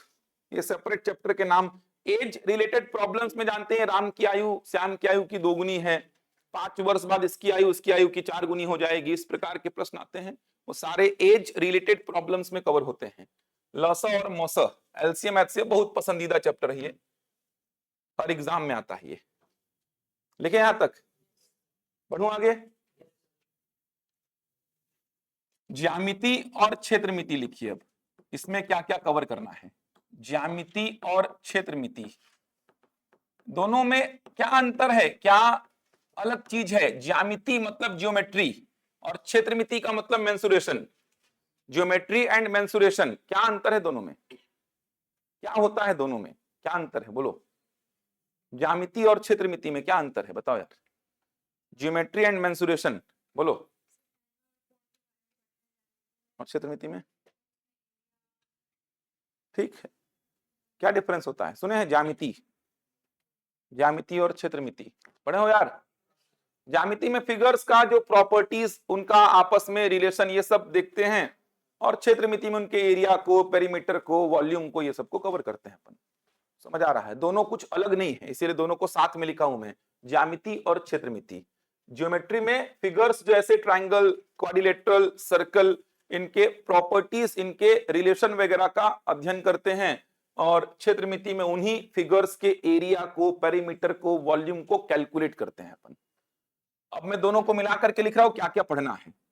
इसमें क्या क्या पढ़ना है ध्यान से देखो। सबसे पहले आपको क्या पढ़ना है? रेखा और कोण, लाइन एंड एंगल बोलते हैं इसको, लाइन एंड एंगल। अलग अलग प्रकार की रेखाएं, अलग अलग प्रकार के कोण। पूरक कोण सुने हैं? संपूरक कोण, बहुत प्रश्न आते हैं इधर से। कॉम्प्लीमेंट्री एंगल, सप्लीमेंट्री एंगल, न्यून कोण, अधिक कोण, सम कोण सुने हैं? Acute angle, right angle, obtuse angle, ऐसे बहुत सारे एंगल्स हैं, सुने हैं ये सब? संगत कोण सुने हैं? Corresponding angle. एकांतर अंतः कोण, ऑल्टरनेट इंटीरियर एंगल। एकांतर बाह्य कोण, ऑल्टरनेट एक्सटीरियर एंगल। सह अंतः कोण, को इंटीरियर एंगल। सह बाह्य कोण, को एक्सटीरियर एंगल्स। इन सब से भरपूर प्रश्न मिलेंगे। शीर्षाभिमुख कोण, वर्टिकली अपोजिट एंगल्स। ऐसे बहुत सारे एंगल्स पढ़ने हैं। इसी में एक टॉपिक आता है बहुभुज, पॉलीगॉन, वो भी कवर करते हैं। इसी में एक टॉपिक है बहुभुज, पॉलीगॉन बोलते हैं इसको, ये कवर करते हैं। पॉलीगॉन, बहुभुज। बहुभुज मतलब जिसमें तीन या तीन से अधिक भुजाएं हो और आकृति कैसी हो, बंद। त्रिभुज भी क्या है, एक बहुभुज। चतुर्भुज भी क्या है, बहुभुज। पंचभुज भी क्या है, बहुभुज। षटभुज भी क्या है, बहुभुज है। पूरा बहुभुज कवर करना है। दूसरे में 2D फिगर्स, 2D आकृतियां सारी कवर करनी है। अब अपन साथ ही साथ में उनके प्रॉपर्टीज, उनके रिलेशंस और कैलकुलेशन भी देखेंगे। तो 2D फिगर्स में आपको क्या क्या कवर करना है, त्रिभुज, ट्राइंगल बोलते हैं इसको, चतुर्भुज, क्वाड्रिलेटरल बोलते हैं इसको, और वृत्त, सर्कल बोलते हैं इसको, सर्कल। त्रिभुज, चतुर्भुज और वृत्त, ट्राइंगल, क्वाड्रिलेटरल एंड सर्कल। अब यहीं पे अपन क्या करेंगे, जब 2D फिगर्स पढ़ेंगे ना, तो यहीं पे अपन क्या करेंगे, उनके प्रॉपर्टीज को पढ़ लेंगे, उनके रिलेशंस को पढ़ लेंगे, समझ आ रहा है। और उनपे जो एरिया हो गया, उनका पेरीमीटर हो गया, ये सारा कैलकुलेशन साथ में ही करेंगे। अब त्रिभुज में बहुत सारे त्रिभुज हैं, जैसे विषमबाहु, समझ आ रहा है, समबाहु, समद्विबाहु, समकोण, ऐसे बहुत सारे त्रिभुज हैं। स्केलेन ट्राइंगल बोलते हैं, इक्विलेटरल ट्राइंगल बोलते हैं, right angle triangle, isosceles triangle, ऐसे बहुत सारे ट्राइंगल हैं। चतुर्भुज में जैसे वर्ग है, आयत है, समचतुर्भुज, समांतर चतुर्भुज और समलंब, स्क्वायर, रेक्टेंगल, रोम्बस, पैरेललोग्राम और ट्रेपेजॉइड, इतना सारा। वृत्त में अर्धवृत्त, हेमिस्फेयर भी, सॉरी, वृत्त में अर्धवृत्त मतलब सेमी सर्कल, हाफ सर्कल या सेमी सर्कल भी पढ़ते हैं आप। इसके बाद 3D फिगर्स, 3D आकृति। 3D फिगर्स में आपके जो फिगर्स हैं, इसमें घन पढ़ना है, घन, क्यूब बोलते हैं इसको, घनाभ, घनाभ मतलब क्यूबॉइड, बेलन, बेलन का मतलब सिलेंडर, शंकु, शंकु का मतलब कोन, और गोला, गोला का मतलब स्फीयर। ये 3D figures, cube, cuboid, cylinder, cone and sphere, इतना पढ़ना होता है 3D फिगर्स में। घन, घनाभ, बेलन, शंकु, गोला, 3D फिगर्स। 2D फिगर्स क्या होते हैं, 3D फिगर्स क्या होते हैं, पता होगा ना यार। 2D का मतलब जिसमें 2 ही डायमेंशन, 3D का मतलब जिसमें 3 डायमेंशन। तीसरा डायमेंशन ऐसा बाहर की ओर निकलता है या अंदर की ओर ऐसा धंसता है, उसी को बोलते हैं तीसरा डायमेंशन। ऐसा नहीं कि ये वाला डायमेंशन x, ये वाला y और ये वाला z, ऐसे खींचोगे तो z हो जाएगा, बाहर की ओर निकलेगा वो। अब उसको अपन रिप्रेजेंट ऐसा कैसे कर दें, ऐसा हवा में तो ऐसा लाइन ड्रॉ कर नहीं सकता मैं ऐसा, ये है एक्चुअल में z डायमेंशन, बाहर की ओर ऐसा निकलेगा, इसको बोल रहा हूं z डायमेंशन। या अंदर की ओर बोर्ड के उस साइड घुसेगा, वो है एक्चुअल में z डायमेंशन। अब उसको रिप्रेजेंट नहीं कर सकते, कैसे रिप्रेजेंट करूंगा बताओ इसको मैं। अगर मेरे को हवा में एक लाइन ऐसे खींचनी है, कैसे खींचूंगा, संभव ही नहीं है। तो उसको रिप्रेजेंट अपन ऐसा करते हैं, एक्चुअल में ये z एक्चुअल में बाहर की ओर ऐसा निकल रहा है। जैसे इमेजिन करो, मान लो ये कोई सर्कल है, मान लो ये कोई वृत्त है, 2D है, ये 2 ही डायमेंशन है, देखो x है और क्या है y, 2D है। इमेजिन करना थोड़ा सा, इसके ऊपर बहुत सारे सर्कल बैठाते जाओ, इसके ऊपर बहुत सारे सर्कल बैठाते जाओ, बैठाते जाओ, बैठाते जाओ, ये डायमेंशन बाहर की ओर निकला, तो बाहर की ओर जो डायमेंशन आ रहा है, इसी को मैं क्या बोल रहा हूं, z डायमेंशन। समझ पा रहे हैं। जैसे एक चतुर्भुज है, ये देखो, ये चतुर्भुज है चतुर्भुज, 2D है, 2 ही डायमेंशन है, x और क्या है, y है। देखो ना, ये x है और ये क्या है, y है। लंबाई और चौड़ाई बोल दो, या लंबाई और ऊंचाई बोल दो। अब इसके ऊपर बहुत सारे चतुर्भुज ऐसे बैठाते जाओ, इमेजिन करो बहुत सारे चतुर्भुज ऐसे बैठाते चलते हैं अपन, बहुत सारे चतुर्भुज, तो एक डायमेंशन बाहर की ओर निकलेगा, उसी डायमेंशन को क्या बोल रहा हूं, z डायमेंशन। जैसे देखो ना, ये जो है ना, ये जो सेक्शन है ना, यही है z डायमेंशन। सोच पा रहे हैं। जैसे मैं इसको रखूंगा ऐसा, ये देखो ऐसा रख दिया हूं मैं, समझ आ रहा है। तो ये जो उभर के बाहर की ओर डायमेंशन निकला है ना, उसी को मैं क्या बोल रहा हूं, z डायमेंशन। ये जो डायमेंशन है, यही क्या है, z। जैसे पूरी कॉपी का जो मोटाई है, वही क्या है, z डायमेंशन है। एक्चुअल में वो है z डायमेंशन, रिप्रेजेंट अपन ऐसा कर देते हैं उसको, क्योंकि एक्चुअल में अपन बाहर की ओर रिप्रेजेंट नहीं कर सकते हैं। पढ़ाऊंगा पूरा, बहुत कुछ है इसमें पढ़ने को। इसके बाद इसमें क्या पढ़ना है आपको, त्रिभुजों की सर्वांग समता और समरूपता। सुने ऐसा, सिमिलैरिटी ऑफ ट्राइंगल्स, त्रिभुजों की समरूपता, सिमिलैरिटी ऑफ ट्राइंगल्स, त्रिभुजों की समरूपता, सिमिलैरिटी ऑफ ट्राइंगल्स पढ़े हैं ना। 2 त्रिभुज समरूप होंगे तो क्या क्या होगा, ये सब पढ़ना पड़ता है आपको, इसी को बोलते हैं त्रिभुजों की समरूपता। इसके बाद कुछ महत्वपूर्ण प्रमेय, कुछ महत्वपूर्ण प्रमेय, सम इंपॉर्टेंट थ्योरम्स, कुछ महत्वपूर्ण प्रमेय। थ्योरम्स का मतलब समझ आ रहा है? जैसे आपने पढ़ा होगा कि सर्कल के सेंटर से कॉर्ड पे एक परपेंडिकुलर खींचो तो वो परपेंडिकुलर कॉर्ड को दो बराबर भाग में बांट देता है। पढ़े ऐसा? केंद्र से जीवा पर डाला गया लंब जीवा को समद्विभाजित करता है। ऐसे बहुत सारे आपने पढ़े होंगे थ्योरम्स। किसी चाप से केंद्र पर कोण बनाओ, उसी चाप से शेष चाप पर कोण बनाओ तो सेंटर पर बना कोण क्या होता है? डबल। ऐसे बहुत सारे थ्योरम्स हैं, बहुत सारे थ्योरम्स हैं। वो सारे थ्योरम्स कवर करने हैं आपको, त्रिभुज को लेके, चतुर्भुज को लेके, वृत्त को लेकर के।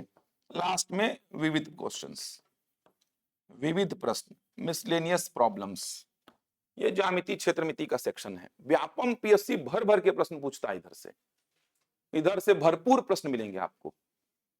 मतलब इधर पे आप देखना, आप कोई भी एग्जाम व्यापम का उठाओ, 20 में से 5-6 प्रश्न तो यहीं से आएंगे, ये मान के चलिए। ज्यादा भी आ सकते हैं, 5-6 तो यहीं से आएंगे 20 में से, ज्यामिति और क्षेत्रमिति से।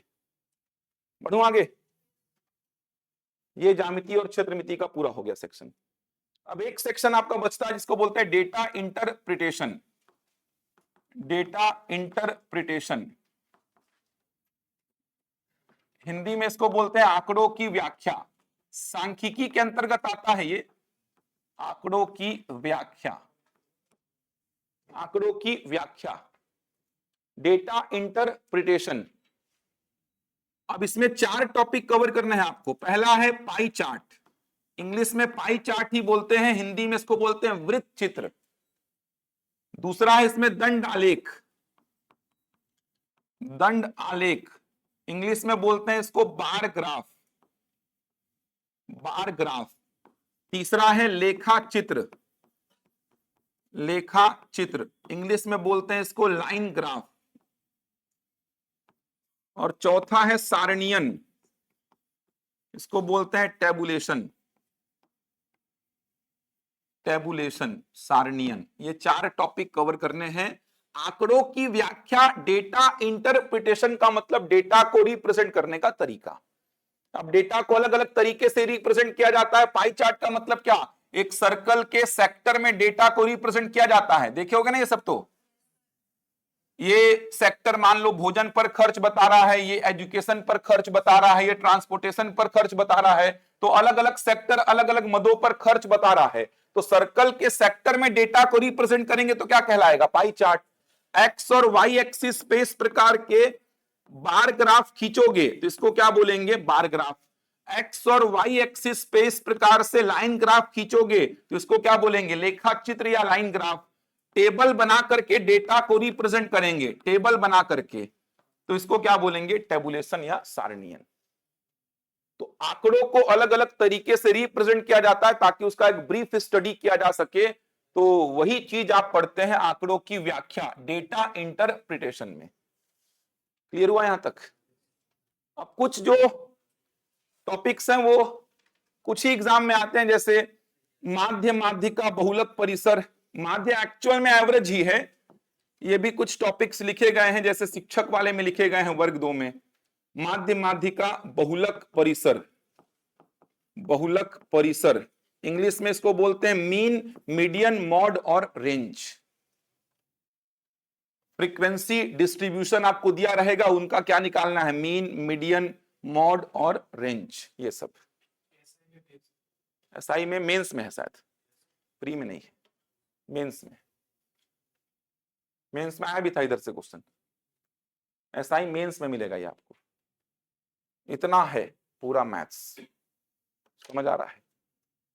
अब प्रायिकता, क्रमचय, संचय करके टॉपिक है, लेकिन वो किसी एग्जाम में नहीं दिखता है। सीजीपीएससी मेंस वालों को पढ़ाऊंगा, मतलब प्री प्लस मेंस वालों को। प्रायिकता, क्रमचय, संचय। अच्छा, वर्ग 2 में मिल सकता है इस बार उनको, वर्ग 2 वालों को मिल जाएगा। वो सांख्यिकी में पढ़ना पड़ेगा उसको, सांख्यिकी में पढ़ना पड़ेगा उसको। प्रायिकता, क्रमचय, संचय। प्रायिकता पढ़ने के लिए क्रमचय को पढ़ना ही पड़ेगा, संचय को पढ़ना ही पड़ेगा, तब जाके प्रायिकता आपको समझ में आएगा। Permutation, combination and probability. अब वर्ग 2 वाले जो हैं, शिक्षक वाले जो मैथ्स वाले हैं, इतना मैथ्स जो लिखा हूं, मेरे को लगता है लगभग इतना तो रहेगा ही आप लोग में, जितना मैं लिखा हूं इतना तो रहेगा ही। इसके अलावा 2 सेक्शन और आप लोग को पढ़ने पड़ेंगे। एक त्रिकोणमिति पूरा, ट्रिग्नोमेट्री, शिक्षक वालों को बोल रहा हूं, बस वर्ग 2 वालों को। इसके अलावा ना इतना तो पढ़ना ही है, इसके अलावा बोल रहा हूं वर्ग 2 शिक्षक वालों को, मैथ्स विषय से जिनका रहेगा पेपर, इतना मैथ्स तो पढ़ना ही पड़ेगा जहां तक मेरी संभावना है, क्योंकि पूरा सिलेबस तो आया नहीं है। इसके अलावा त्रिकोणमिति हो गया, ट्रिग्नोमेट्री, ये पढ़ना पड़ेगा, और बीज गणित का थोड़ा पोर्शन ज्यादा कवर करना पड़ेगा। बीज गणित का मतलब हो जाएगा अलजेब्रा, बहुत कुछ पढ़ना पड़ेगा, पॉलिनोमियल पढ़ना पड़ेगा, उसमें बहुपद क्या होता है उनका कैलकुलेशन पूरा सीखना पड़ेगा। तो त्रिकोणमिति और बहुपद, इस पे सॉरी ये अलजेब्रा, बीज गणित, त्रिकोणमिति और बीज गणित, ये एक्स्ट्रा मेहनत मारना पड़ेगा आप लोगों को शिक्षक वर्ग 2 में, जो त्रिकोणमिति और बीज गणित। इसके अलावा पूरा त्रिकोणमिति ना पूरा, अब त्रिकोणमिति में साइन कॉस टेन कॉट ये सब जो बचपन में सीखे हैं वो सब पढ़ना पड़ेगा, दूसरे को नहीं पढ़ना है भाई, ध्यान रखिएगा। ये इधर पे ही खत्म हो गया है, इधर पे क्या क्या लिख रहे हो, त्रिकोणमिति ये सब सुन के ही डर लगता है, लेकिन शिक्षक वर्ग 2 वालों को पढ़ना पड़ेगा ये त्रिकोणमिति और बीज गणित। इसके अलावा एक थ्योरी वाला सेक्शन है गणित का इतिहास, गणित का इतिहास करके एक थ्योरी वाला सेक्शन है, पेडागोजी से रिलेटेड होगा लग रहा है मेरे को वो। इतना मैथ्स है, अब कुछ पूछना है तो बताइए, यहां तक पूरा देख लीजिए एक बार, और कुछ पूछना है तो जल्दी से पूछिए, फिर चालू करेंगे काम अपन अगले आधे घंटे में। अगले आधे घंटे में संख्या क्या होता है उसका पूरा क्लासिफिकेशन, कितने प्रकार की संख्या है सब लिखवाऊंगा आज, यहां तक पूरा देखिए, वो बढ़ जाएगा, चिंता मत करो योगेश, 23 जून वाला जो, हाँ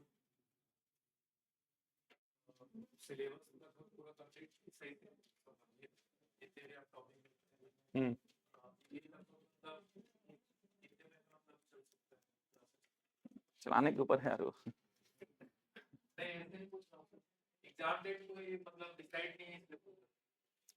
तो चलाने के ऊपर है यार, देखो अब कोशिश करेंगे, जैसे मेरा ये कोशिश रहता है कि ज्यामिति क्षेत्रमिति वाले सेक्शन को मैं अलग से पढ़ाऊं 3-4 घंटा ऐसा बुला करके, ये क्लास तो चलेगी, ज्यामिति क्षेत्रमिति का जो सेक्शन है इसको अलग से पढ़ाऊं, मेरा ये रहता है पैटर्न कि आप जैसे सैटरडे संडे हो मैं अगर यहाँ हूँ, या कोई और 2 दिन मैं यहाँ हूँ, तो 3-3 घंटे 4-4 घंटे सप्ताह में इसको अलग से पढ़ाता हूँ मैं।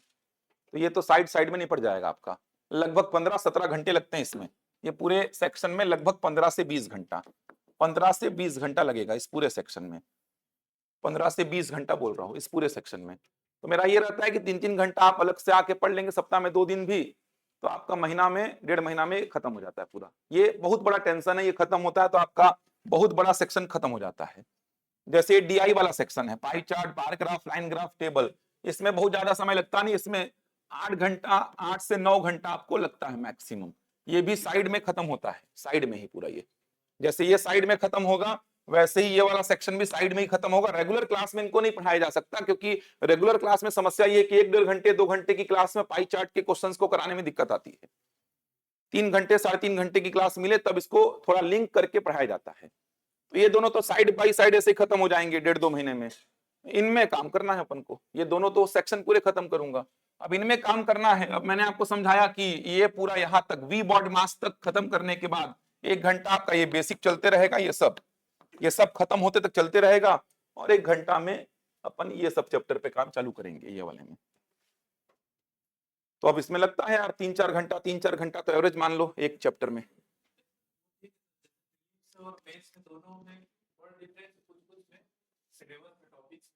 हाँ तो अपन ऐसा करेंगे, अभी तो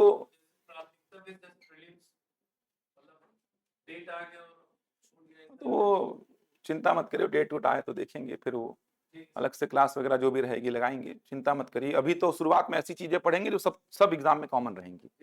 शुरुआत में प्रायिकता क्रमचय संचय नहीं पढ़ाऊंगा मैं कि जो केवल वर्ग 2 में काम आएगी, अभी तो ऐसे बहुत सारे भरपूर चैप्टर्स हैं जो कि लगभग सारे एग्जाम्स में हैं, तो अपन उन्हीं चैप्टर पे काम करेंगे। अब जैसे आप एसआई प्री के लिए अगर पूछ रहे हैं, तो एसआई प्री में जैसे आपको साझा नहीं पढ़ना है, ये सब बताऊंगा मैं आपको, जैसे एसआई प्री में ये नहीं पढ़ना है, साझा नहीं आएगा प्रश्न, यहाँ से समझ आ रहा है, चक्रवृद्धि ब्याज से प्रश्न नहीं आएगा, एकदम नहीं पढ़ना ये भी आपको। तो ऐसे बहुत सारे चैप्टर कट जाएंगे आपके, समझ आ रहा है। नावधारा से प्रश्न पूछे जाने की संभावना बहुत कम है, आ जाएगा तो बात अलग है, पिछले बार शायद आ गया था, संभावना बहुत कम रहती है। तो ऐसे इधर पे आप देखेंगे तो 3D वाले सेक्शन से बहुत ज्यादा प्रश्न नहीं आएंगे। शंकु गोला खत्म हो जाता है, घन घना बेलन पढ़ना पड़ता है, समरूपता से प्रश्न नहीं आते हैं, प्रमेय से प्रश्न नहीं आते हैं, ये सेक्शन पूरा खत्म हो जाएगा एसआई प्री के लिए। ये पूरा हटा दो, एसआई प्री के लिए नहीं आएगा ये। समझ आ रहा है? मेंस में आएगा ये सब। तो यही सब चीजें समझनी है आपको। तो अभी तो अपन कॉमन चैप्टर्स पे ही काम चालू करेंगे जो सारे एग्जाम्स में आते हैं। अभी तो बेस बनाएंगे अपन, तो अभी तो पूरा संख्या सीखेंगे, कैलकुलेशन सीखेंगे, उसके बाद औसत प्रतिशत लाभ हानि ये सब चालू करूंगा 1 घंटे, और 1 घंटे बेसिक में चलते रहेगा। एग्जाम अगर पास में आ गया तो देखेंगे क्या करना है, किन चैप्टर्स पे काम करना है। अगर इज्जत से पढ़ेंगे तो समय तो लगता है यार। देखो वही बोल रहा हूँ, क्वेश्चंस का पैटर्न। अब हमें संख्या को लेकर के बहुत सारे क्वेश्चंस लिखा था और सारे अच्छे क्वेश्चंस थे संख्या को लेकर के। कथन कारण के प्रश्न लगभग हर चैप्टर में 10-12 मिल जाएंगे आपको, हर चैप्टर में। वो रेडी है मेरे पास में, वो मैं करा दूंगा, वो मेरे पास ऑलरेडी रेडी है पूरे। कथन कारण सही जोड़ी बनाओ। और व्यापम के जो अभ्यर्थी उनको तो दिक्कत है इस बात की कि व्यापम में कथन कारण के प्रश्न आ रहे हैं जो कि आपको किसी बुक में नहीं मिलेंगे। पहली बात तो कथन कारण के प्रश्न गणित में खोजो आप, पूरा एक बुक पलट दोगे, कहीं पे एक ठो प्रश्न नहीं मिलेगा कथन कारण का। गणित में कथन कारण के प्रश्नों का कोई औचित्य बनता नहीं है, जबरन दे रहा है, उसको क्या ही बोलोगे। पीएससी से सीख ले थोड़ा सा कि पेपर कैसा बनाना है मैथ्स का। मैथ्स में सोचो ना, कथन कारण के प्रश्न का क्या मतलब है यार। इस प्रश्न को बनाओ, फिर उसके व्याख्या के लिए देखो कि कारण में जो लिखा है वो है कि नहीं। अरे मैं कुछ और ही तरीके से बनाया हूं भाई, तेरे को क्या करना है मैं कैसे बनाया हूं यार, मेरा मन है जैसे मैं वैसे बनाया हूं यार। तो मेरे को बांध दिया है कि इसी मेथड को देख, इसी को पढ़, इसी से बना उसको। अरे मैं प्रश्न को अपने अलग तरीके से बनाया हूं भाई, मैं खेल दिया हूं पूरा क्वेश्चन में। मेरे को जो समझ में आया, मैं ट्रिक पढ़ा हूं, कंसेप्ट पढ़ा हूं, बेसिक पढ़ा हूं, मेरे को बहुत सारे तरीके पता है। मैं किसी एक तरीके का यूज करके कथन के प्रश्न को सॉल्व कर लिया। अब कारण में लिख करके बांध दिया ना मेरे को कि कारण को लिंक करो कथन से। अब मेरे को कारण में जो जानकारी लिखी है वो पता ही नहीं है भाई कि उसके थ्रू भी ये प्रश्न बनेगा, मेरे को इसकी समझ नहीं है, क्योंकि कथन के प्रश्न को मैं कुछ अलग तरीके से सॉल्व किया हूं। कारण वाला तरीका मेरे को नहीं पता था। कथन वाला प्रश्न मेरे से सॉल्व हो गया है, लेकिन वो कारण में जो लाइन लिखी थी उसकी हेल्प नहीं लिया मैं अपने तरीके से बना दिया उसको। लेकिन अब तो दिक्कत है कि कारण वाली चीज भी आपको पता होनी चाहिए। मतलब वो चाहता है कि मैं जिस तरीके से बोल रहा हूं उस तरीके से आप प्रश्न को सॉल्व करो, ये समस्या है। आप देखो ना आर एस अग्रवाल का बुक, आर डी शर्मा का, राकेश यादव का, किसी भी बुक में आपको कथन कारण के प्रश्न नहीं मिलेंगे गणित में। आप खोज के देख लो, किसी में भी नहीं मिलेंगे। गूगल में सर्च करो, नहीं मिलेंगे, ढंग के प्रश्न नहीं मिलेंगे। यूट्यूब में सर्च करो, कोई पढ़ाया ही नहीं है। सेंट्रल के टीचर, स्टेट के टीचर कोई नहीं पढ़ाया है, क्योंकि पूछे नहीं जाते हैं। चैट जीपीटी में सर्च करोगे कि कथन कारण के प्रश्न दो मुझे लिख करके, वो दे देगा, लेकिन उसका उत्तर क्या होगा वो उससे पूछोगे तो फिर उसको खुद ही डाउट रहता है। अब मैं निकाल रहा था बीच में अभी क्वेश्चंस, तो मैं तो बार बार बना बना के भी चेक कर रहा था। अब कथन कारण के एक प्रश्न में उत्तर कुछ अलग तरीके से दिया चैट जीपीटी, दूसरे में उत्तर कुछ अलग तरीके से अलग दे दिया। तो मैं ऑब्जेक्शन लिखा उसके में कि भाई ऐसा थोड़ी होगा, यहाँ पर ये होना चाहिए। तो फिर वो मेरी तारीफ में लग गया कि भाई कि आप सच्चे एस्पिरेंट हो, सही जा रहे हो आप, आपका थिंकिंग बहुत अच्छा है, उत्तर यही होगा। फिर मतलब मेरे उत्तर को मान्य कर दिया। पहले अपना उत्तर मान्य किया, फिर मैं ऑब्जेक्शन किया तो मेरे उत्तर को मान्य कर दिया। वो कोई और बोलेगा तो उसके उत्तर को मान्य कर देगा वो। आप थोड़ा उससे बहसबाजी टाइप का करना ना, देखना थोड़ा बहसबाजी करोगे उससे तो आपके उत्तर को मान्य कर देगा वो। समझ आ रहा है कि नहीं भाई, ऐसे ही होगा, ये करो। तो चैट जीपीटी पर भरोसा नहीं कर सकते आप। चैट जीपीटी से आप क्वेश्चन निकालोगे, क्वेश्चन दे देगा, उसका उत्तर कहां से खोजोगे। कथन कारण में समस्या तो यही है ना कि व्याख्या कब करेगा, कब व्याख्या नहीं करेगा। कथन कारण में समस्या यही है कि व्याख्या कब करेगा, व्याख्या कब नहीं करेगा, यही समस्या है। सही जोड़ी बनाने वाले प्रश्न आपको मिलेंगे ही नहीं किसी बुक में। अरे सही जोड़ी बनाने का क्या मतलब प्रश्न में यार, सही जोड़ी बनाओ, ये मैथ्स में तो पहली बार सुन रहे हैं यार कि सही जोड़ी बनाओ। 4 प्रश्न इधर, 4 आंकड़े इधर, तो ये तो प्रश्न ही दे दो ना यार इसको इंडिविजुअल एक एक प्रश्न करके आप। और कुछ प्रश्न तो ऐसे भी आए हैं कि औसत चाल निकालो, तो औसत चाल निकालो तो लेकिन मेरे हिसाब से निकालना, औसत चाल निकालो 5-6 स्टेप लिख दिया, जे के एल एम एन ओ। पहले जे करना है कि के करना है कि एल करना है, मतलब उसके स्टेप्स को लिखा है। और उन स्टेप्स को लाइन से जमाओ कि औसत चाल निकालने के लिए पहले इनमें से कौन सा स्टेप का चयन करेंगे आप, उसके बाद कौन सा, उसके बाद कौन सा। इससे अच्छा आप सब्जेक्टिव ही ले लो पेपर को, मतलब पूरा लिखवा लो मेरे से औसत चाल कैसे निकलता है, लिखवा ही तो दे रहे हो। ऐसे क्वेश्चंस भी आए हैं, बताओ, कहीं नहीं मिलेंगे ऐसे क्वेश्चंस आपको, किसी बुक में नहीं मिलते हैं। पता नहीं वो बनाने वाले भी मेरे को लग रहा है चैट जीपीटी कर रहे हैं वो लोग की, क्योंकि बुक में तो नहीं है भाई। मैं बहुत सारी बुक देख लिया, किसी बुक में नहीं है। पता नहीं वो एआई वगैरह का यूज कर रहे हैं लग रहा है मेरे को, तभी तो उत्तर उठपटांग लेते हैं वो लोग। समझ आ रहा है? तभी तो उत्तर उठपटांग ले रहे हैं, देखना ना, उत्तर को उठपटांग ले रहे हैं कथन कारण में, ये खुद फंस रहे हैं ये लोग। इससे अच्छा बंद कर दे भाई, सीजीपीएससी कितना बढ़िया सी सेट दिया है वैसा दे।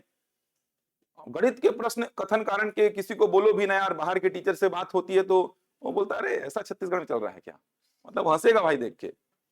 इनके पास प्रश्न खत्म हो गए हैं लग रहा है, कथन कारण के प्रश्न दे रहे हैं। प्रश्न को टफ दें, लेंदी दें, जैसा देना है दे भाई, कथन कारण के क्या प्रश्न दे रहे हो तुम यार गणित में।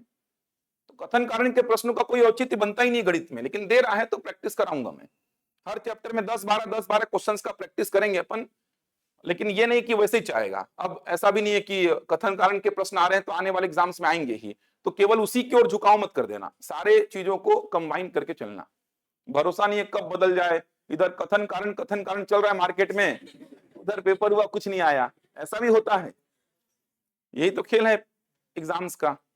2017 में इकोनॉमिक सर्वे का 35 क्वेश्चन पूछा था प्री में, सीजीपीएससी प्री में इकोनॉमिक सर्वे का 35 क्वेश्चन, 2017 वाला प्री में।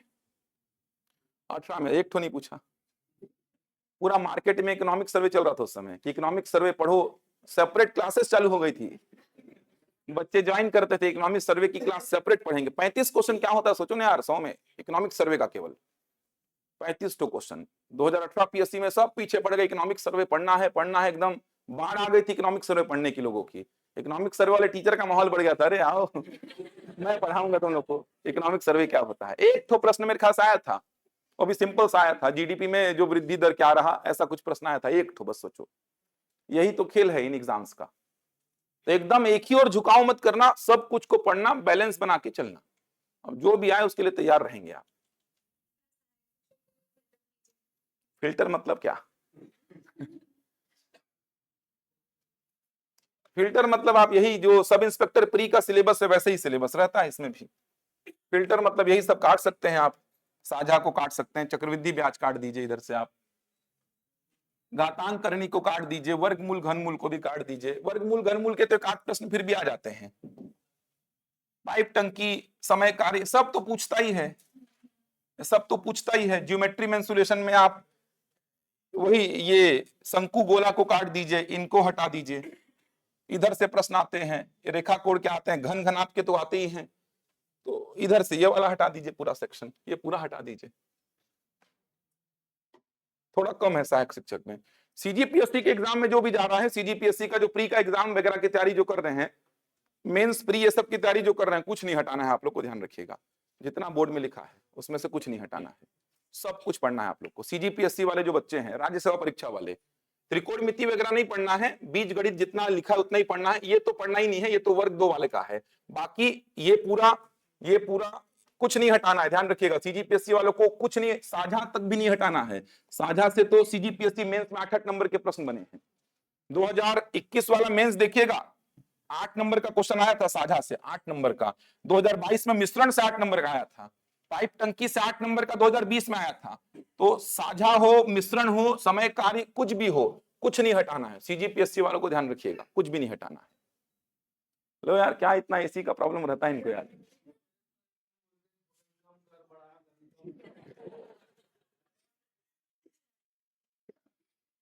क्या ही बना दिया आपको यार। रिमोट दे दो उनको जो बोल रहे हैं, ले भाई। किसको ज्यादा आपत्ति है यार? फेंक फाक दो रिमोट को, टूट टाट जाए, तोड़ दो रिमोट। जो मांगे तोड़ देना रिमोट इस बार। चलने दो एसी यार, 24 में रहो तो फिर दिक्कत, 27 में करो तो दिक्कत, 18 में करो तो दिक्कत।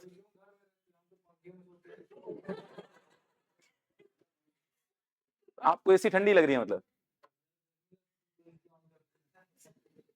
तो इन लोग को नहीं लग रही है क्या भाई? इतना भी नहीं है भाई, लेकिन मेरे को तो मजबूरी है पहनना, आपका तो खैर उतना ठंडी नहीं है यार। ठीक है। देखो भाई, लड़ना उड़ना मत यार,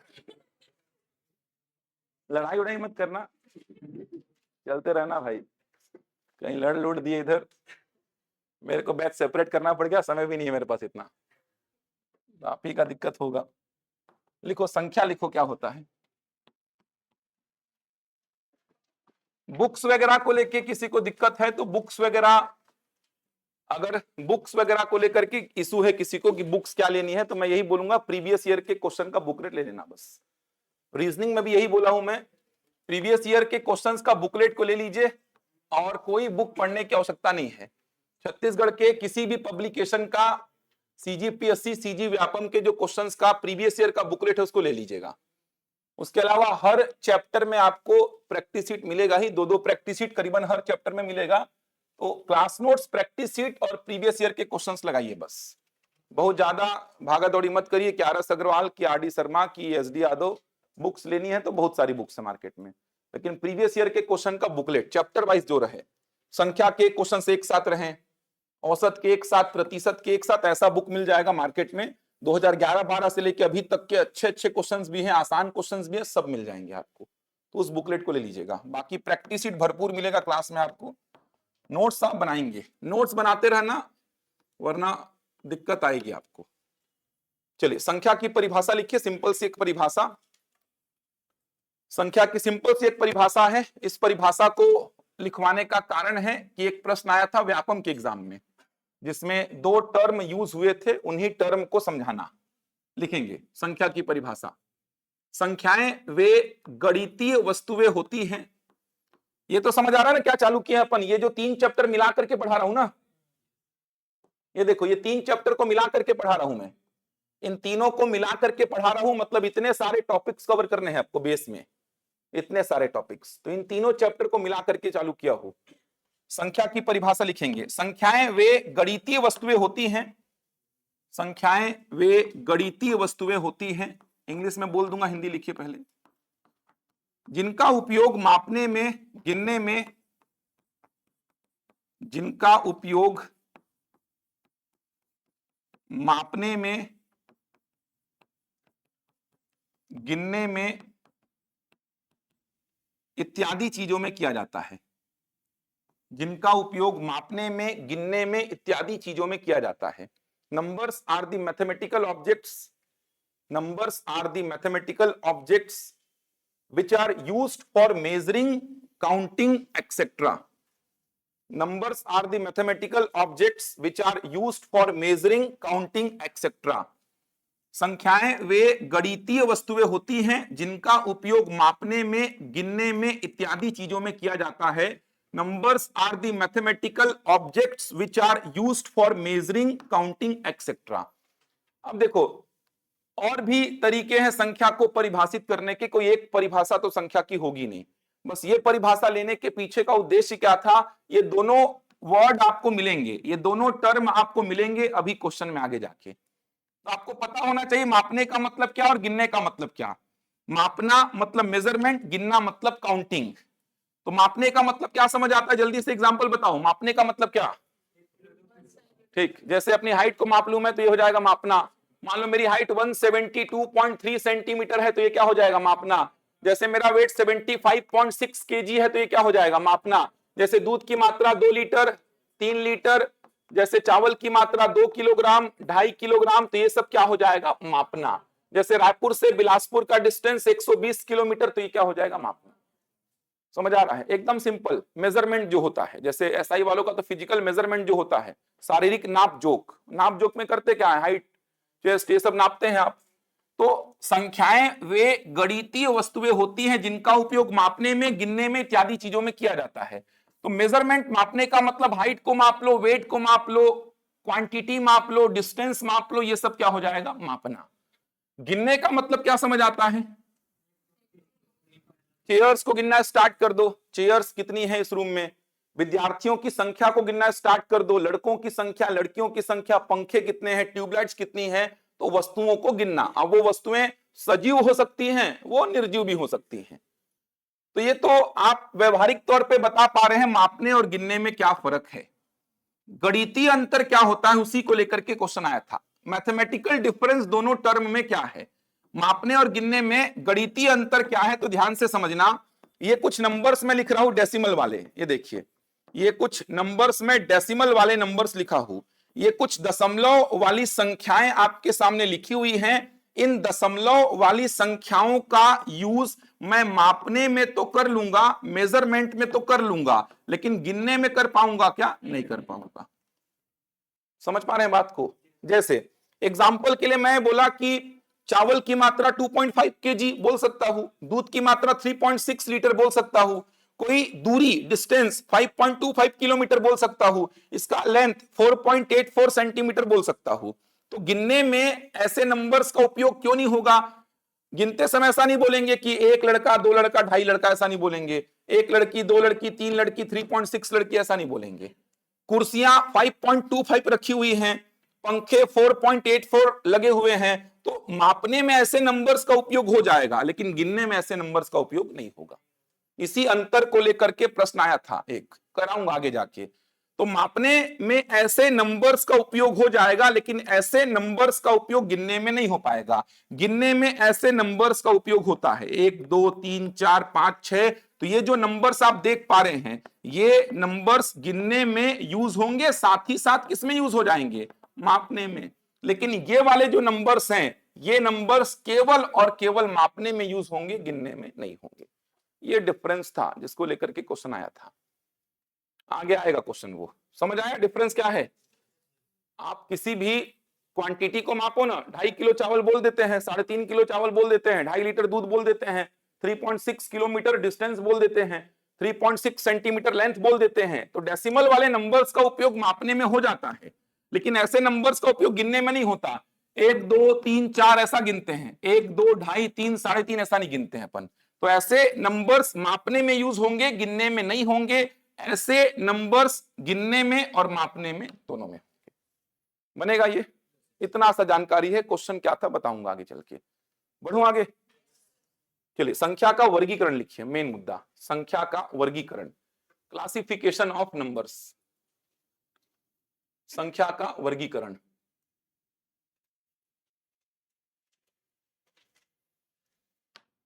संख्या का वर्गीकरण ये इंपॉर्टेंट है। ये सारे नंबर्स अभी लिखूंगा मैं, कल एक एक करके सारे नंबर्स पे काम कराऊंगा क्वेश्चन के साथ में।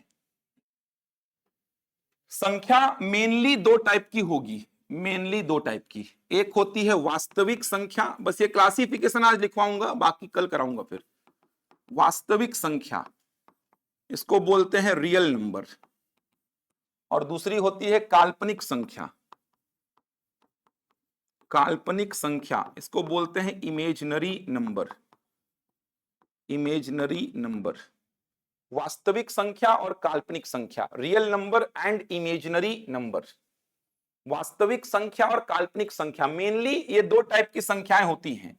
एक दोनों का सम्मिलित रूप भी होता है, जिसको सम्मिश्र संख्या, कॉम्प्लेक्स नंबर बोलते हैं, उसको अभी मत लिखना। वास्तविक संख्या और काल्पनिक संख्या। अब एक बात समझो, काल्पनिक संख्या जितने भी एग्जाम्स आज लिखा था ना बोर्ड में, उनमें से किसी भी एग्जाम में नहीं है। जितने भी एग्जाम्स लिखा था बोर्ड में, ध्यान रखिएगा, किसी भी एग्जाम में काल्पनिक संख्या नहीं मिलेगा। मतलब काल्पनिक संख्या आपके सिलेबस में नहीं है। थोड़ा सा जानकारी बस बता रहा हूं कि स्क्वायर रूट के अंदर अगर नेगेटिव फॉर्म में कोई नंबर है, वर्गमूल के अंदर अगर ऋणात्मक रूप में अगर कोई संख्या दिखाई दे रही है, तो ऐसी संख्या को आप बोलते हैं काल्पनिक संख्या। ऐसी कोई भी संख्या आपके सिलेबस में दिखाई नहीं देगी, ध्यान रखिएगा। काल्पनिक संख्या, इमेजिनरी नंबर आपके सिलेबस में नहीं है, किसी भी एग्जाम में नहीं है, पीएससी व्यापम में। बस ध्यान रखिए कि वर्गमूल के अंदर अगर ऋणात्मक रूप में कोई संख्या है, वर्गमूल के अंदर अगर नेगेटिव फॉर्म में कोई नंबर है, तो ऐसे नंबर को आप क्या बोलते हैं? Imaginary number. याद रहेगा ये। -2 इमेजिनरी नहीं है, स्क्वायर रूट 2 इमेजिनरी नहीं है, स्क्वायर रूट -2 क्या है? इमेजिनरी। वर्गमूल के अंदर में ऋणात्मक रूप में अगर नंबर है, तो ऐसे नंबर को आप बोलते हैं इमेजिनरी नंबर, मतलब काल्पनिक संख्या। बहुत सारा बात है इसमें पढ़ने को। जैसे बचपन में आप ऐसा सीखे होंगे जो मैथ्स बैकग्राउंड से होंगे, इनको आई के रूप में लिखा जाता है, जहां पे आई का वैल्यू क्या होता है? Square root -1। याद आ रहा है ऐसा कुछ? जहां पे आई को बोलते हैं आयोटा या इमेजिनरी नंबर। जैसे √-2 को मैं ऐसा तोड़ सकता हूं, कैसा? √2 इंटू √-1, ऐसा तोड़ सकता हूं ना, क्योंकि गुणा करने पर वापस से वो मिल जाएगा। अब √2 को √2 लिख दूंगा और √-1 को क्या लिख दूंगा, i। तो काल्पनिक संख्याओं को ऐसे भी रिप्रेजेंट किया जाता है i के रूप में। तो ये सब कुछ नहीं जानना है आपको, बस जानकारी के लिए इतना याद रखिए कि वर्गमूल के अंदर अगर ऋणात्मक रूप में संख्याएं हैं तो इन संख्याओं को आप बोलेंगे काल्पनिक संख्या। ऐसी कोई भी संख्या आपको सिलेबस में दिखाई नहीं देगी, कोई भी संख्या ऐसी। बाकी मैं बता रहा था ये जो मैथ्स बैकग्राउंड से होंगे, 11th 12th मैथ्स लेके पढ़े होंगे, तो आई फॉर आयोटा, इसका वैल्यू होता है √-1। तो √-2 को मैं तोड़ दिया था, √2 इंटू √-1, आगे जाके सब पढ़ोगे। वर्गमूल के अंदर m इंटू एन है तो इसको आप वर्गमूल m इंटू वर्गमूल n में तोड़ सकते हैं। तो इसको मैं तोड़ दिया वर्गमूल 2 इंटू वर्गमूल -1 में। अब वर्गमूल 2 को वर्गमूल 2 लिखा, वर्गमूल -1 को क्या लिखा, i। तो ऐसे भी रिप्रेजेंट किया जाता है काल्पनिक संख्याओं को। पढ़ने को बहुत सारी जानकारी है, लेकिन 11th 12th का पोर्शन है, इसीलिए आपके सिलेबस में नहीं है ये। बस याद रखिएगा वर्गमूल के अंदर ऋणात्मक रूप में संख्याएं। उसको छोड़ के जो बचा, जो आपको पढ़ना है, वो क्या है, वास्तविक संख्या। अब वास्तविक संख्या को क्लासिफाई करेंगे तो वास्तविक संख्या मेनली दो टाइप की होती है। एक होती है परिमेय संख्या, परिमेय संख्या इसको बोलते हैं रैशनल नंबर। परिमेय संख्या मतलब रैशनल नंबर। और दूसरी होती है अपरिमेय संख्या। अपरिमेय संख्या इसको बोलते हैं इरैशनल नंबर।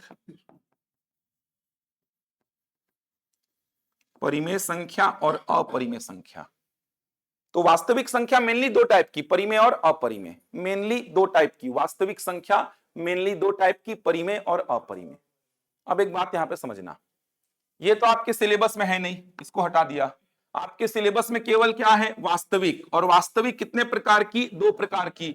इसका मतलब समझ आ रहा है, आपके सिलेबस में आपके आंखों के सामने कोई भी संख्या आई, आपके पूरे सिलेबस में आपके आंखों के सामने कोई भी संख्या आई, या तो वो क्या होगी, रैशनल, या तो वो क्या होगी, इरैशनल। क्योंकि वास्तविक संख्या मोटे मोटे तौर पे दो ही प्रकार की, परिमेय और अपरिमेय। इसका मतलब या तो संख्या परिमेय होगी या तो क्या होगी, अपरिमेय। समझ आ रहा है, कोई भी संख्या जो भी मैं लिखूंगा आज से लेकर के अंतिम तक, या तो वो परिमेय होगी या तो वो क्या होगी, अपरिमेय। 99.9% संख्याएं जो मैं यूज करूंगा आगे चल के, वो सब क्या होंगी, परिमेय होंगी। देखना क्या होती है परिमेय संख्या, वो सब पढ़ाऊंगा। अभी क्लासिफिकेशन लिखो बस।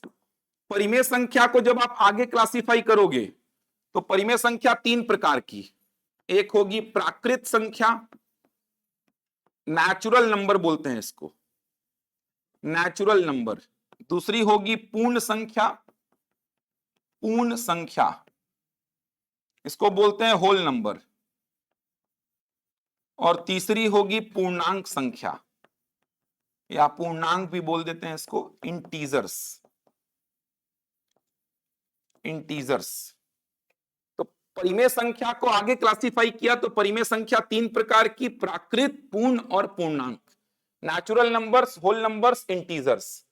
इंटीजर्स को आगे क्लासिफाई करूंगा तो इंटीजर्स तीन टाइप के होंगे, ऋणात्मक, नेगेटिव, ऋणात्मक पूर्णांक इसको बोलेंगे नेगेटिव इंटीजर्स। दूसरा शून्य पूर्णांक इसको बोलेंगे जीरो इंटीजर।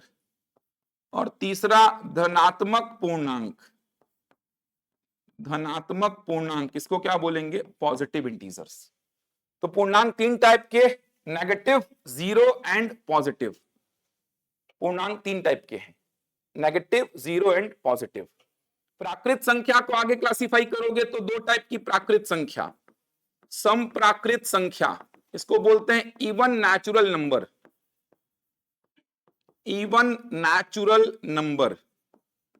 और दूसरी होगी विषम प्राकृत संख्या, विषम प्राकृत संख्या इसको बोलेंगे ऑड नेचुरल नंबर।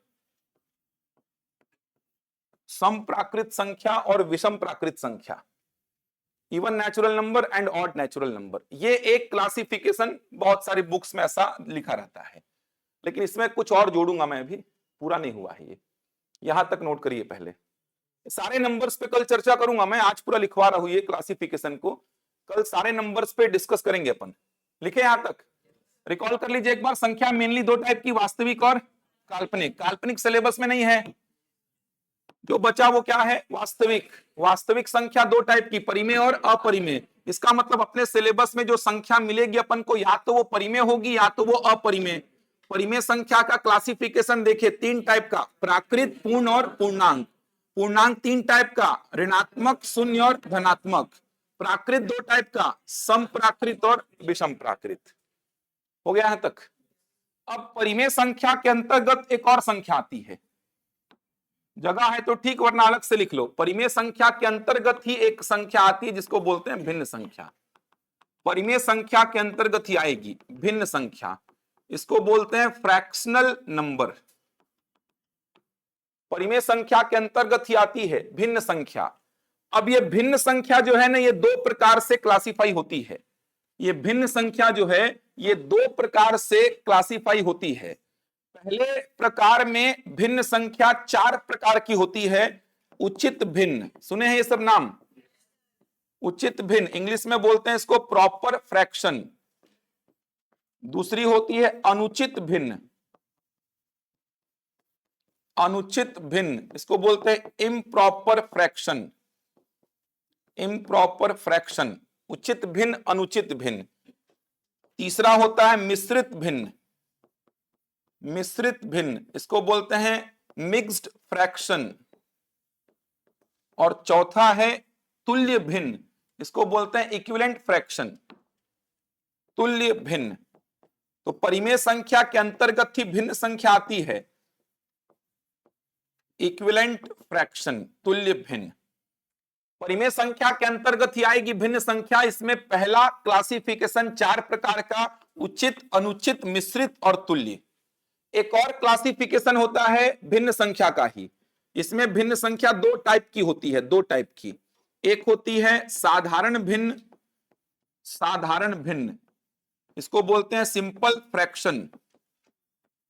और दूसरी होती है दशमलव भिन्न। दशमलव भिन्न, इसको बोलते हैं decimal fraction. Decimal fraction, simple fraction and decimal fraction. तो भिन्न संख्या का ये पूरा सेपरेट क्लासिफिकेशन है। तो भिन्न संख्या पहले टाइप में चार प्रकार की और दूसरे टाइप में दो प्रकार की, ध्यान रखिएगा। ये भिन्न संख्या का क्लासिफिकेशन है। तो परिमेय संख्या के अंतर्गत ही भिन्न संख्या, भिन्न संख्या में ये चार प्रकार, ये अलग क्लासिफिकेशन, और ये दो प्रकार, ये अलग क्लासिफिकेशन। लिखे यहां तक। अब जो प्राकृत संख्या लिखे हो ना, प्राकृत संख्या का दो पार्ट और होता है। एक होता है अभाज्य संख्या, बहुत इंपॉर्टेंट है। अभाज्य संख्या, इसको बोलते हैं प्राइम नंबर। और दूसरा होता है भाज्य संख्या, इसको बोलते हैं कंपोजिट नंबर। अभाज्य संख्या और भाज्य संख्या, prime number and composite number, ये पूरा क्लासिफिकेशन मैंने लिखा है। तो प्राकृत संख्या के अंतर्गत ही मैंने दो संख्याएं और लिखी हैं, एक अभाज्य और दूसरी भाज्य, प्राइम एंड कंपोजिट। यहां तक एक बार देख लो, कौन सी संख्या क्या होती है, कहां से स्टार्ट होती है, वो सब आगे की बातचीत करेंगे अपन। लिखे यहां तक। अब देखो, रिकॉल करो, देखने की आवश्यकता नहीं है, सोचो। संख्या दो प्रकार की, वास्तविक और काल्पनिक। काल्पनिक को हटा दीजिए। वास्तविक दो प्रकार की, परिमेय और अपरिमेय। अपरिमेय को छोड़ो, अपरिमेय अकेला है बस वो। परिमेय संख्या के अंतर्गत तीन टाइप, प्राकृत, पूर्ण और पूर्णांक। पूर्णांक संख्या तीन टाइप की, ऋणात्मक, शून्य और धनात्मक। प्राकृत संख्या दो प्रकार की, सम और विषम। प्राकृत संख्या का एक और क्लासिफिकेशन अभाज्य और भाज्य। और परिमेय संख्या के अंतर्गत ही भिन्न संख्या। भिन्न संख्या के दो अलग अलग प्रकार से क्लासिफिकेशन। पहले प्रकार में भिन्न संख्या चार टाइप की, उचित, अनुचित, मिश्रित और तुल्य। और दूसरे वाले में साधारण भिन्न और दशमलव भिन्न। क्यों दोनों को अलग अलग लिखवाया हुआ आपको समझ में आएगा। प्रॉपर, इम्प्रॉपर, मिक्स्ड और इक्विवेलेंट, सिंपल फ्रैक्शन और डेसिमल फ्रैक्शन। देखो, संख्या मेनली या तो परिमेय होगी या तो अपरिमेय। ये सारे नंबर सोच पा रहे हैं, ये सारे नंबर्स, ये सारे के सारे नंबर्स क्या है बोलो, रैशनल। ये सारे के सारे नंबर्स क्या है, रैशनल है। सब रैशनल के अंतर्गत आ रहे हैं, नाम बस अलग अलग हो जाएगा। जैसे मैं बोलूंगा दो, नेचुरल नंबर है कि नहीं है, नेचुरल है मतलब रैशनल तो होगा ही वो। नंबर मेनली दो ही, मोटे मोटे तौर पे नंबर मेनली दो ही, या तो रैशनल या तो इरेशनल। अगर कोई नंबर रैशनल है तो ठीक, नहीं है तो वो क्या है, इरेशनल। तो ये सारे नंबर जो लिखा हूं मैं, ये सारे के सारे नंबर्स क्या है, रैशनल। जल्दी से एक और लिख लो, दशमलव वाली संख्या, इसका भी क्लासिफिकेशन लगे हाथ लिखवा रहा हूं। दशमलव वाली संख्या, दशमलव वाली संख्या, डेसिमल नंबर्स, डेसिमल नंबर्स, दशमलव वाली संख्या। अब दशमलव वाली संख्या मोटे मोटे तौर पे दो प्रकार की, एक शांत या परिमित दशमलव, शांत या परिमित दशमलव, इंग्लिश में बोलेंगे टर्मिनेटिंग या फाइनाइट डेसिमल, टर्मिनेटिंग या फाइनाइट डेसिमल, टर्मिनेटिंग या फाइनाइट डेसिमल। दूसरा अशांत या अपरिमित दशमलव, इसको बोलते हैं नॉन टर्मिनेटिंग, नॉन टर्मिनेटिंग या इनफाइनाइट डेसिमल, नॉन टर्मिनेटिंग या इनफाइनाइट डेसिमल। डेसिमल नंबर्स दो टाइप के, शांत और अशांत। शांत को ही बोलते हैं परिमित, अशांत को ही बोलते हैं अपरिमित। इंग्लिश में टर्मिनेटिंग या फाइनाइट, नॉन टर्मिनेटिंग या इनफाइनाइट। अब ये अशांत दो टाइप का होता है, आवर्ती अशांत दशमलव, आवर्ती अशांत दशमलव, इंग्लिश में बोलते हैं recurring, recurring non terminating decimal, recurring non terminating decimal. और दूसरा होता है अनावर्ती अशांत दशमलव, अनावर्ती अशांत दशमलव मतलब non recurring, non recurring non terminating decimal. ये है आपका डेसिमल वाले नंबर का क्लासिफिकेशन। ये डेसिमल वाले नंबर्स का क्लासिफिकेशन लिखा है मैंने, शांत और अशांत, अशांत में आवर्ती और अनावर्ती, terminating and non terminating, non terminating में recurring and non recurring. Books वगैरह में सिस्टमेटिक लिखा नहीं है, ध्यान रखिएगा, इसीलिए नोट्स बनाते चलिएगा वरना दिक्कत आएगी आपको। लिखे यहां तक पूरा हो गया। अब देखो मैंने क्या बोला था, संख्या तो मोटे मोटे तौर पे दो ही है, या तो परिमेय या तो अपरिमेय। संख्या तो दो ही है, या तो परिमेय या तो अपरिमेय। आपके सिलेबस में कोई भी नंबर आया, या तो वो परिमेय या तो अपरिमेय। तो ये वाला जो सेक्शन है ना, ये परिमेय संख्या का ही पार्ट है। लिख लो, समझ में आएगा आगे जाके, कल ही समझ में आ जाएगा। ये परिमेय संख्या का पार्ट है, इसमें ये वाला सेक्शन परिमेय संख्या का पार्ट है, रैशनल नंबर परिमेय संख्या का पार्ट है। और ये वाला जो है ये अपरिमेय संख्या, ये जो है ये अपरिमेय संख्या, इरैशनल नंबर का पार्ट है। तो ये वाला पार्ट जो है ये रैशनल नंबर का पार्ट है, ये भी रैशनल नंबर का ही पार्ट है। और ये जो सेक्शन है ये इरैशनल नंबर का पार्ट है। पढ़ाऊंगा क्या होता है शांत, जैसे 2.5 क्या है, शांत। जैसे 2.33333 ये क्या है, अशांत। 1.41421356 ये भी क्या है, अशांत। रिपीटेशन के साथ अशांत है तो रिकरिंग, और विदाउट रिपीटेशन अशांत है तो नॉन रिकरिंग। एकदम सिंपल हो जाएगा, देखना। देखो ना, ये शांत हो गया डेसिमल के बाद, तो शांत मतलब टर्मिनेट हो गया, टर्मिनेटिंग। ये दोनों ही क्या है, अशांत, अनंत अंक हैं। डेसिमल के बाद इनफाइनाइट डिजिट्स, खत्म ही नहीं हो रहे हैं, खत्म ही नहीं हो रहे हैं। अब रिपीटेशन के साथ खत्म नहीं हो रहे हैं, और विदाउट रिपीटेशन खत्म नहीं हो रहे हैं। तो रिपीटेशन के साथ खत्म नहीं हो रहे हैं मतलब कौन सा, आवर्ती। और विदाउट रिपीटेशन खत्म नहीं हो रहे हैं मतलब अनावर्ती। बताऊंगा, सारी बातें समझाऊंगा। ये पूरा क्लासिफिकेशन हो गया। इतने नंबर्स आपको समझने हैं, जानने हैं, इन पे पूरे क्वेश्चंस डील करेंगे अपन। समझ आई बात यहां तक। एक सह अभाज्य संख्या करके आगे यूज होगी, आगे पढ़ाऊंगा उसको, को प्राइम नंबर बोलते हैं, वो आगे यूज होगी, आगे पढ़ाऊंगा। इतने सारे नंबर्स पे कल काम चालू करेंगे, क्वेश्चंस लगे हाथ कराऊंगा आपको, कथन कारण के भी, जमाने वाले भी, कूट वाले भी, सारे प्रश्न होंगे साथ ही साथ में। कल देखते हैं, लिखे यहां तक पूरा। समझने वाला ज्यादा कुछ आज हुआ नहीं है, ये लिखे हैं पूरा आज आप। कल चालू करते हैं इस पे काम पूरा। समझ आया पूरा लेक्चर। क्लास को नहीं छोड़ेंगे, ध्यान रखिएगा, वरना नहीं आएंगे मेरी क्लास में। क्लास अगर छोड़ते हैं तो फिर मत आइए। आप या तो रिकॉर्डिंग देख के आइए, पिछले क्लास का अगर पढ़े हैं तो ही आना। पिछले क्लास का नहीं पढ़े तो मेरे क्लास में अगले दिन मत आना। बार बार बोल रहा हूँ इस चीज को, जबरन का फालतू का क्लास को फ्लो को खराब मत करिएगा, क्योंकि मैं पढ़ाता हूँ तो मेरे को ये एक्सपेक्टेशन रहता है कि 100% बच्चों से बने, क्योंकि एकदम बेस को पकड़ के पढ़ाता हूं मैं। चीजें समझ में आती हैं बच्चों को, लेकिन रेगुलर अगर नहीं आएंगे तो चीजें समझ में आनी मुश्किल हो जाती हैं, तो फिर मेरा फ्लो खराब होता है पढ़ाने का। इसीलिए अगर आप आएंगे तो डेली आइए, कभी कभार नहीं आ पा रहे तो रिकॉर्डिंग्स की सुविधा है आपके पास में, उसको देख के आइए। लाइव देखिए घर बैठ के या रिकॉर्डिंग देखिए, लेकिन पिछले क्लास का आप तैयार करके ही आएंगे अगले क्लास में। बार बार बोल रहा हूँ, वरना क्लास में अलाउ नहीं करूंगा मैं। यहां तक पढ़ के आइए।